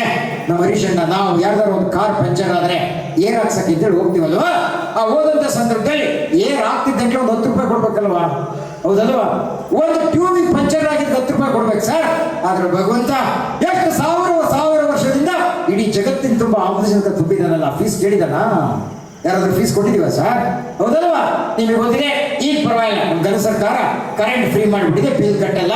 ಬಿಲ್ ಕಟ್ತಿರ್ಬೇಕಾದ್ರೆ ಕಲ್ಪನೆ ಮಾಡಿ ಸರ್, ಏನ್ ಮಾಡ್ತಿದ್ವಿ? ಕೇಳಿದ್ರು ಅಣ್ಣ 2 ವರ್ಷ ಬಿಲ್ ಕಟ್ಟಲಿಲ್ಲ ಅಂದ್ರೆ 2 ತಿಂಗಳು ಬಂದು ಕರೆಂಟ್ ಕಟ್ ಮಾಡ್ತಿದ್ರಿ ಸರ್. ನಾವು ಉಳಿಸಿದಂತ ಬೆಳಿಗ್ಗೆ ವಿದ್ಯುತ್ಗೆ ಬಿಲ್ ಕಟ್ಟಬೇಕಾಗಿತ್ತು ಅಂತೇಳಿ. ಆದ್ರೆ ಭಗವಂತ ಏನ್ ಮಾಡಿದ? ಎಂದೂ ಆರದೇ ಇರ್ತಕ್ಕಂಥ ಪರ್ಮನೆಂಟ್ ಆದಂತ ಎಲೆಕ್ಟ್ರಿಸಿಟಿ, ಪರ್ಮನೆಂಟ್ ಆದ 2 ಬಲ್ಬ್ ಕೊಟ್ಬಿಟ್ಟಲ್ಲ ಸರ್ ನಮಗೆ. ಆ ಸೂರ್ಯ ಮತ್ತು ಚಂದ್ರನ, ಸೂರ್ಯ ಹಗಲೊತ್ತು ಸೂರ್ಯ ಚಂದ್ರ ರಾತ್ರಿ ಕೊಡ್ತಾ ಇದ್ದಾರಲ್ಲ, ಯಾವತ್ತಾದ್ರೂ ಸೂರ್ಯ ಚಂದ್ರನ ಬಿಲ್ ಕೇಳಿದಾರ? ಇವತ್ತು ಬಿಲ್ ಕಟ್ಟಿಲ್ಲಪ್ಪ, ನಾಳೆ ನಾನು ಮೂಡೋದು ಆಫ್ ಆಗ್ತಿ ತಂದಿದ್ದಾರೆ ಸರ್. ಗಮನಿಸಿ ನಿಮಗೆ ಪ್ರಶ್ನಕ್ಕೆ ಅವ್ರು ಹೇಳ್ತಿರ್ತಾರೆ, ಈ ನಿಸರ್ಗ ಭಗವಂತ ಕೊಟ್ಟಿರ್ತಕ್ಕಂಥದ್ದಿದೆ ಅವನಿಂದ ಸರ್. ಹಾಗಾಗಿ ನಾವು ಏನು ಬಿಲ್ ಕಟ್ಟಬೇಕಾಗಿಲ್ಲ. ಮತ್ತು ನಾವು ಕೊಡ್ಬೇಕಾಗಿರೋದೇನು ಅಂದ್ರೆ ಅವನಿಗೆ ಬಿಲ್ ಕೊಡ್ಬೇಕಾಗಿಲ್ಲ, ನಮ್ಮ ತಿಲ್ ಕೊಡಬೇಕು ಅಂತ. ಒಳಗಡೆ ಇರ್ತಕ್ಕಂಥ ಹೃದಯದ ಅಂತರಾಳದ ಪ್ರೀತಿ ಇದೆಯಲ್ಲ, ಭಕ್ತಿ ಇದೆಯಲ್ಲ, ಅದನ್ನು ಕಳಿಸ್ಬಿಟ್ರೆ ಭಗವಂತ ನೀನು ಓದಿತಾನೆ ಅಂತೆ. ಈ ಸತ್ಯವನ್ನು ಎಷ್ಟು ಚೆನ್ನಾಗಿ ನಮ್ಮ ದಾಸಿಮಯ್ಯದವ್ರು ಹೇಳ್ತಾರೆ ಅಂದ್ರೆ, ಯಾಕೆ ನಾನು ನನ್ನಿಂದ ತಂದ್ಯಪ್ಪ, ಏನಿಲ್ಲ ನಿನ್ನಿಂದ, ಎಲ್ಲ ಭಗವಂತನ ತಾನೆ. ಅದಕ್ಕೆ ಹೇಳ್ತಾರೆ, ಎಳೆ ನಿಮ್ಮ ದಾನ, ಬೆಳೆ ನಿಮ್ಮ ದಾನ, ಸುಳಿದು ಸೂಸುವ ವಾಯು ನಿಮ್ಮ ದಾನ, ಎತ್ತು ನಿಮ್ಮ ದಾನ, ಬಿತ್ತು ನಿಮ್ಮ ದಾನ, ಸುತ್ತಿನ ಸಾಗರಗಳಿಂದ ನಿಮ್ಮ ದಾನ. ನಿಮ್ಮ ದಾನವನ್ನುಂಡು ಅನ್ಯರನ್ನು ಹೊಡುವ ಅನ್ಯರನ್ನು ಹೊಳುವ ಪುಣ್ಯಗಳನ್ನು ಏನೆಂಬೆ ಕಾಣ ರಾಮನಾಥ ಅಂತೇಳಿ. ಎಷ್ಟು ಸಿಟ್ಟು ಬಂದ್ಬಿಟ್ಟಿದೆ ಅಲ್ಲ ಅವ್ರಿಗೆ? ಅದು ಭಗವಂತ ಕೊಟ್ಟಿರೋದ್ಬಿಟ್ಟು ನಾನು ಮಾಡಿದೆ ಅಂತಕ್ಕಂಥ ಅಹಂಕಾರ ಇದೆಯಲ್ಲ, ಅದು ಎಷ್ಟು ಅಭಾಸೆ ಆಗ್ತಕ್ಕಂಥದ್ದು ಈ ಮುಖ ಹೇಳುತ್ತಾ ಎಲ್ಲವೂ ಭಗವಂತನ ಕೃಪೆ. ನೀವು ಸಾಮಾನ್ಯ ಕೇಳಿ, ವಿನಯ ಇದ್ದಂತ ಆ ವಿನಯದ ಸಾಕಾರ ಮೂರ್ತಿಗಳಾಗಬೇಕು ಸಾರ್ವಜನಿಕ ಕ್ಷೇತ್ರದವರು ಅಂತೇಳಿ. ಪ್ರಾಯಶಃ ಆಗಾದಾಗ ಮಾತ್ರ ಅದಕ್ಕೊಂದು ವ್ಯಕ್ತಿತ್ವದ ನಿರ್ಮಾಣ ಆಗುತ್ತೆ, ಪರ್ಸನಾಲಿಟಿ. ನೀವು ಶಾಸಕರಿಗೆ ಕೇಳಿ, ತಮ್ಮಣ್ಣ ಏಣ ಇದು ಮಾಡಿದ, ನಂದೇನಿದ್ದಣ, ಜನ ಅಧಿಕಾರ ಕೊಟ್ಟಿದ್ರು ಅವ್ರು ಮಾಡ್ತಿದ್ದೀರಣ ಅಂತೇಳಿ. ಇದನ್ನ ಸದ್ವಿನಯ ಅಂತ. ಪ್ರಾಯಶಃ ಇಂಥ ವಿನಯದ ಕಡೆ ಜನನಾಯಕರಷ್ಟೇ ಅಲ್ಲ, ಎಲ್ಲರೂ ಕೂಡ ಬಾಗಿದಾಗ ಮಾತ್ರ ಬದುಕಿಗೊಂದು ನಿಜವಾದ ಅರ್ಥ ಬರುತ್ತೆ ಅಂತಕ್ಕಂಥದ್ದು ಇದೆಯಲ್ಲ, ಅದು ಎಲ್ಲಾ ಸ್ಥಳದಲ್ಲೂ ಹೊಡೆದಾಡಬೇಕು ಅಂತೇಳಿ ಧಾರ್ಮಿಕತೆಯನ್ನು ವಿರೋಧಿಸಿ ಮಾತಾಡ್ತಾರೆ ದಾಸಿಮಯ್ಯನವರು. ಏನ್ ಚೆನ್ನಾಗಿ ವಿರೋಧಿಸ್ತಾರೆ ಗೊತ್ತಾ ನಿಮಗೆ? ನಾವು ಸಾಮಾನ್ಯವಾಗಿ ಹೇಳ್ತೀವಿ, ಕೆಲಸ ಆದ್ರೆ ಪರವಾಗಿಲ್ಲಪ್ಪ, ಕೆಲಸ ಆಗಂದ್ರೆ ದೇವ್ರನ್ನು ಬೈದ್ಬಿಡ್ತೀವಲ್ವಾ? ಬೈತೀವಿ ಇಲ್ವಾ? ಅಪ್ಪ ಹಂಗೊಂದು ಛತ್ರಿ ಮಾಡಿಸ್ಕೊಟ್ಟಿದ್ದೆ, ಒಂದು ಪ್ರಬಾಳೆ ಮಾಡಿಸ್ಕೊಟ್ಟಿದ್ದೆ, 3 ತಿಂಗಳು ನಾವು ಅಮಾವಾಸ್ಯೆ ದಿವಸ ಹೋಗಿದ್ದೆ, ಏನು ಪ್ರಯೋಜನ ಇರಲಿಲ್ಲ, ಆ ದೇವ್ರು ಸರಿ ಇಲ್ಲ ಅಂತ ಅಂದ್ಬಿಡ್ತೀವಲ್ವಾ? ಅಂತೀವೋ ಇಲ್ವಾ? ಆದ್ರೆ ದೇವ್ರ ಭಕ್ತಿ ಹೆಂಗಿರ್ಬೇಕು ಹೇಳಿ? ದೇವ್ರ ಭಕ್ತಿ ಅವ್ರು ಎಷ್ಟು ಚೆನ್ನಾಗಿ ಹೇಳ್ತಾರೆ ಅಂದ್ರೆ, ಹರ ತನ್ನ ಭಕ್ತರ ತಿರುವಂತೆ ಮಾಡುವ. ಒಂದ್ಸರಿ ಭಗವಂತ ನಮ್ಮನ್ನು ಪರೀಕ್ಷೆ ಮಾಡ್ತಾನೆ ಸರ್, ತಿರಿಯಂತೆ ಮಾಡುವ, ಒಡೆದು ನೋಡುವ ಸುವರ್ಣದ ಚಿನ್ನದಂತೆ. ಅದನ್ನು ಪುಟಿಕಿಟ್ಟು ಚಿನ್ನದ ಕಾಯಿಸ್ತಾರಲ್ಲ, ಹಂಗೊಂದ್ಸರಿ ನೋಡ್ತಾನೆ. ಅರಿದು ನೋಡುವ ಕಬ್ಬಿನ ಕೋಲಿನಂತೆ, ಕಬ್ಬಿನ ಕೋಲು ಅರಿತು ಹಂಗೂ ನೋಡ್ಬಿಡ್ತಾನೆ. ಅರೆದು ನೋಡುವ ಚಂದನದಂತೆ, ಈ ಗಂಧದಂಗೆ ಅರೆದು ನೋಡ್ತಾನೆ. ಇವ ಕಾವುದಕ್ಕೂ ಬೆದರದೆ ಬೆಚ್ಚದೆ ಇದ್ದರೆ ಕರಡುಡಿದು ಎತ್ತಿಕೊಂಬ ನಮ್ಮ ರಾಮನಾಥ ಅಂತೇಳಿ. ಏನ್ ಧೈರ್ಯ ಕೊಟ್ಟಿದ್ದಾನೆ ಬಸವ ದಾಸಿಮಯ್ಯ. ಎಸ್, ನೀನ್ ಆ ರೀತಿ ಇಲ್ಲಪ್ಪ, ನಿನ್ನೆ ನಂಬಿಡಿಯಲ್ಲಿ ನನ್ನ ಎಲ್ಲಿಗಾರು ಹಾಕು, ಹಾಲಗಾರು ಹಾಕು, ನೀರಗಾರು ಹಾಕು, ಇಂಥ ಅಚಲವಾದಂಥ ನಿಷ್ಠೆ ಮತ್ತು ಭಕ್ತಿ ನಮ್ಮಲ್ಲಿದ್ರೆ ಡೆಫಿನೆಟ್ ಆಗಿ ಒಂದಲ್ಲ ಒಂದು ಟೈಮ್ ಭಗವಂತ ನಮ್ಮನ್ನು ಕೈ ಹಿಡಿತಾನೆ ಅಂತೇಳಿ. ಅದಕ್ಕೆ ದಾರ್ಶನಿಕರು ಹೇಳ್ತಕ್ಕಂಥ ಸತ್ಯ ಅಂದ್ರೆ, ನೋಡಿ, ನಾವೇನೇನು ಒಳ್ಳೆ ಕೆಲಸ ಮಾಡ್ತೀವಲ್ಲ, ಅದು ಭಗವಂತನ ಹತ್ರ ಆ ಪುಣ್ಯದ ಡಿಪಾಸಿಟ್ ಮಾಡ್ದಂಗೆ. ಒಪ್ಕೊಂತೀರ? ನಾವು ಬ್ಯಾಂಕಲ್ಲಿ ಅಕೌಂಟಲ್ಲಿ ಇಡ್ತೀವಲ್ಲ ಸರ್, ದುಡ್ಡು ಇಟ್ಟು ಯಾವಾಗ ಬೇಕಾದ್ರೆ ತಗೋತಾನೆ. ಆದ್ರೆ ಭಗವಂತ ಅಕೌಂಟ್ ಒಂದಿದೆ, ಆ ಅಕೌಂಟ್ ಅಲ್ಲಿ ಒಳ್ಳೆ ಕೆಲಸ ಮಾಡ್ತಾ ಪುಣ್ಯದ ಡಿಪಾಸಿಟ್ ಮಾಡಬೇಕು. ಯಾವಾಗ ಬೇಕಾದ್ರೂ ನೀವು ಬಿಡಿಸ್ಕೋಬಹುದು, ಡೆಫಿನೆಟ್ ಬಿಡಿಸ್ಕೋಬಹುದು. ಇಲ್ಲಪ್ಪ ಅನೇನ ಮಾಡ್ತೀವಿ, ಪಾಪನೆ ಮಾಡ್ತೀವಿ ಅಂದ್ರೆ ಆ ಭಗವಂತ ಹತ್ರ ಸಾಲ ತಂಡಂಗೆ ಬಡ್ಡಿ ಮತ್ತು ಚಕ್ರಬಡ್ಡಿ ಸಮೇತ ತೀರಿಸಬೇಕಾಗುತ್ತೆ ಅಂತಕ್ಕಂಥ ಎಚ್ಚರ ಪ್ರಾಯಶಃ ಜನಸಮುದಾಯದಲ್ಲಿ ಕಾಯಬೇಕು ಅಂತೇಳಿ, ಅದು ಕಾಡಬೇಕು ಅಂತೇಳಿ. ಹಂಗೆ ಕಾಡಿದಾಗ ಮಾತ್ರ ಒಳ್ಳೆ ಕಡೆ ಹೆಜ್ಜೆ ಇಡ್ಲಿಕ್ಕೆ ಸಾಧ್ಯ ಆಗುತ್ತೆ ಅಂತೇಳಿ. ದಾಸಿಮಯ್ಯನ ಪ್ರತಿ ವಚನ ಓದಿದ್ರು ಕೂಡ ನೆನಪಾಗುತ್ತೆ ಸರ್. ಭಗವಂತ ಏನು ಸುಮ್ಮನೆ ಅವ್ರು ಭಾರಿ ವ್ಯಾಪಾರಿ ಇದ್ದಂಗೆ, ಅವ್ರು ತುಂಬಾ ನಮ್ಮ ಶೆಟ್ಟಿ ಇದಾರಲ್ಲ, ಯಾವ ನಮ್ಮ ಹರೀಶಣ್ಣ ಇದಾರಲ್ಲ, ಹಂಗೆ ಕರಾಡ್ಬೇಕು ಅವ್ರು, ನಾ ಗಾಡಿ ಬಿಡಲ್ಲ, ನಾ ಗಾಡಿ ತಾಡಲ್ಲ ಅಂತಾರಲ್ಲ, ಆ ರೀತಿ ಭಗವಂತ ಅಂತಾರೆ. ಧರಣಿಯ ಮೇಲೆ ಒಂದು ಹಿರಿದಪ್ಪ ಅಂಗಡಿಯಲ್ಲಿಕ್ಕಿ ಹರದ ಮೇಲೆ ಕುಳಿತ ನಮ್ಮ ಮಹಾದೇವ ಶೆಟ್ಟಿ, ಒಮ್ಮನವಾದರೆ ನುಡಿವ, ಇಮ್ಮನವಾದರೆ ನುಡಿಯ, ಕಾಣಿಯ ಸೋಲ ಅದ್ದಗಾಣಿಯಗೆಲ್ಲ ಜಾಣ ನೋಡುವ ನಮ್ಮ ಕೂಡಲ ಸಂಗಮ ದೇವ ಅಂತಾರೆ. ಯಾಕೆ ವ್ಯಾಪಾರ ಮಾಡ್ತಕ್ಕಂಥ ಶೆಟ್ರು, ವ್ಯವಸಾಯ ಮಾಡ್ತಕ್ಕಂಥ ನಾವಷ್ಟೇ ಜಾಣರಲ್ಲ, ಓದಿರೋಷ್ಟೇ ಇಂಜಿನಿಯರ್ ನಾವಷ್ಟೇ ಜಾಣರಲ್ಲ. ಭಗವಂತ ಭಾರಿ ಜಾಣ ಅಂತಾರೆ, ಭಾರಿ ಬುದ್ಧಿವಂತ ಅವನು. ಎಷ್ಟು ಮಟ್ಟಿಗೆ ತೂಕ ಆಗ್ತದಪ್ಪ ಅಂದ್ರೆ ಕರೆಕ್ಟ್ ನೀನ್ ಹಂಗಿದ್ರೆ ಒಂಚೂರು ಇಂಬ್ಯಾಲೆನ್ಸ್ ಆಗಂಗೇ ಇಲ್ಲ, ಆಗ ತೂಕ ಹಾಕಿ ಅಳತೆ ಮಾಡ್ತಾನೆ ಅಂತ. ಒಪ್ತೀರಾ ನಿಮಗೆ? ನೋಡಿ ಎಷ್ಟು ಬುದ್ಧಿವಂತ ಅಂದ್ರೆ ನಮ್ಮ ಜಗತ್ತುಗಳು ಒಂದು ನಿದರ್ಶನ ಕೊಡ್ತಾರೆ. ನಾವೆಲ್ಲ ಮಾರ್ಕೆಟ್ಗೆ ಹೋಗಿ ಕಲ್ಲಂಗಡಿ ಹಣ್ಣು ತಾಂತೀವಲ್ವಾ, ತಾಂತಿದ್ದಾರೆ. ಎಷ್ಟು ರೂಪಾಯಿ ಕಲ್ಲಂಗಡಿ ಹಣ್ಣು ಸರ್? ಅದು ಒಂದು 50 ರೂಪಾಯಿ ಕಲ್ಲಂಗಡಿ ಹಣ್ಣು. ಸುಮ್ಮನೆ ತಗೊಂಡ್ಬಿಡ್ತೀವಿ ನಾವು, ತಗೋಬೇಕಾದ್ರೆ ಅಂತೀವಿ ಅಣ್ಣ ಒಳಗೆ ಹೆಂಗಿದೆ ಅನ್ನೋ ಗೊತ್ತು, ಒಂದ್ಸರಿ ಚಂದ್ರಿಕೆ ಹಾಕೋಣ ಅಂತೀವಿ ನಾವು. ಚಂದ್ರಿಕೆ ಹಾಕಿ ನೋಡಿ ಗ್ಯಾರಂಟಿ ಆದ್ಮೇಲೆ ತಗೊಂಡ್ಬರ್ತೀವಲ್ವಾ. ಅರೆ 50 ರೂಪಾಯಿ ಹಣ್ಣಿಗೆ ನೀವು ಇಷ್ಟು ಚಂದ್ರಿಕೆ ಹಾಕ್ಬೇಕಾರೆ ಈ ಜೀವಕ್ಕೆ ಮೋಕ್ಷ ಸಿಗೋರು ಭಗವಂತ ಇಷ್ಟು ಚಂದ್ರಿಕೆ ಹಾಕ್ತಾನೆ. ಚಂದ್ರಿಕೆ ಹಾಕಿ ನೋಡ್ತಾನೆ ಸರ್. ಆ ಚಂದ್ರಿಕೆ ಹಾಕ್ದಂಗೆ ಇಲ್ಲಪ್ಪ ಒಳಗಡೆ ಕೊಳಕಿಲ್ಲ, ಅದು ಪರಿಶುದ್ಧವಾಗಿದೆ ಅಂದಾಗ ಮಾತ್ರ ಆ ಭಗವಂತ ತನ್ನತ್ರ ಕರ್ಕಂತಂದ್ರೆ ತನ್ನತ್ರ ಸ್ಥಾನ ಕಳಿಸ್ತಾನೆ ಅಂತೇಳಿ. ಇದು ಪ್ರಾಯಶಃ ಸಾಹಿತ್ಯದ ಆಶಯ ಅಂತೇಳಿ, ಇದು ಪ್ರಾಯಶಃ ಧರ್ಮದ ಆಶಯ ಅಂತೇಳಿ ನಾವು ಅವ್ರು ಹೇಳಿದಿರ್ತಕ್ಕಂಥ ಸಂದರ್ಭದಲ್ಲಿ ನಮ್ಮ ಗುರುಗಳು ಆರಾದ್ರೆ ಕೇಳಿದ ಧರ್ಮದ ವ್ಯಾಖ್ಯಾನ ಇದೆಯಲ್ಲ, ಅದು ಅಪವ್ಯಾಖ್ಯಾನ ಆಗ್ತಾ ಇರ್ತಕ್ಕಂಥ ಸಂದರ್ಭದಲ್ಲಿ ಬಾರ್ಬಾರ್ ಅದನ್ನು ಕಾಂಪ್ಲೆಕ್ಸ್ ಮಾಡಬಾರ್ದು, ಅದನ್ನು ಸಂಕೀರ್ಣ ಮಾಡಬಾರ್ದು. ನಿಜವಾದಂಥ ಭಾರಿ ವಿಚಾರವಾದಿಗಳು ಅಥವಾ ಧರ್ಮದ ಹೆಸರಲ್ಲೇ ಪ್ರಾಯಶಃ ಏನೇನೋ ಗಳಿಸಬೇಕು ಅಂತಕ್ಕಂಥ ನಿಟ್ಟಿನಲ್ಲಿ ಧರ್ಮದ ಅಪವ್ಯಾಖ್ಯಾನ ಆಗ್ತಿರ್ತಕ್ಕಂಥ ಸಂದರ್ಭದಲ್ಲಿ ನಾವು ಧರ್ಮದ ಬಗ್ಗೆ ನಮ್ಮ ಅಜ್ಜಿ ಇರ್ತಕ್ಕಂಥ ಸೂತ್ರ ಇದೆಯಲ್ಲ, ಅದು ಧರ್ಮದ ದಾರಿ ದೀಪ ಆಗಬೇಕು. ಯಾವುದದು? ಧರ್ಮದ ಬಗ್ಗೆ ಬಾರ್ಬಾರ್ ಹೇಳಿದೆ, ಬಸವಣ್ಣವರು ಹೇಳ್ತಾರೆ ದಯೆಯೇ ಧರ್ಮದ ಮೂಲ ಅಂತ. ತಾತ್ವಿಕವಾಗಿ ಅವೆಲ್ಲ ಸೆಕೆಂಡ್. ಆದ್ರೆ ನಮ್ಮ ಅಜ್ಜಿ ಹೇಳ್ತಕ್ಕಂಥ ಮಾತು ಏನು ಅಂದ್ರೆ, ನೀವು ಸಾಮಾನ್ಯ ಗಮನಿಸಿ ಒಂದೇ ಮಾತು ಹೇಳ್ತಾರೆ, ಏನು ಮಗ ಧರ್ಮ ಅಂದ್ರೆ ಇನ್ನೇನೂ ಅಲ್ಲ ಕಣ್ಮಗ, ನಾನು ನನಗೇನಾಗಬೇಕು ಅಂತ ಬಯಸ್ತೀನೋ ಅದು ಬೇರೆಯವ್ರಿಗೂ ಆಗ್ಲಿ ಅಂತ ಬಯಸೋದೇ ಧರ್ಮ. ನಾನು ಏನು ಆಗಬಾರ್ದು ಅಂತ ಬಯಸ್ತೀನೋ ಅದು ಬೇರೆಯವ್ರಿಗೂ ಆಗಬಾರ್ದು ಅಂತ ಬಯಸೋದೇ ಧರ್ಮ. ಏನು ಸಿಂಪಲ್ ಅಲ್ವಾ? ಎಸ್, ನಮ್ಮ ಹುಡುಗಿ 98% ತೆಗಿಲಿ, 99 ತೆಗಿಲಿ, ರ್ಯಾಂಕ್ ಬರಲಿ ಅಂತ ಬಯಸ್ತೀವಿ, ತಪ್ಪೇನಲ್ಲ, ನೀ ಧರ್ಮ. ಆದ್ರೆ ಪಕ್ಕದ ಮನೆ ಪಾರ್ವತಮ್ಮ ಹುಡುಗಿ ಏನಾಯ್ತು ರಿಸಲ್ಟು? ಅಯ್ಯೋ 4 ಫೇಲ್ ಆಯ್ತು ಅಂತೇನು ಆಗ್ಬೇಕು ಅವಳಿಗೆ 7 ಪರೀಕ್ಷೆ ಅಂದ್ರೆ ಅದೇ ಅಧರ್ಮ ಅಂತೇಳಿ. ವೆರಿ ಸಿಂಪಲ್ ಅಲ್ವಾ?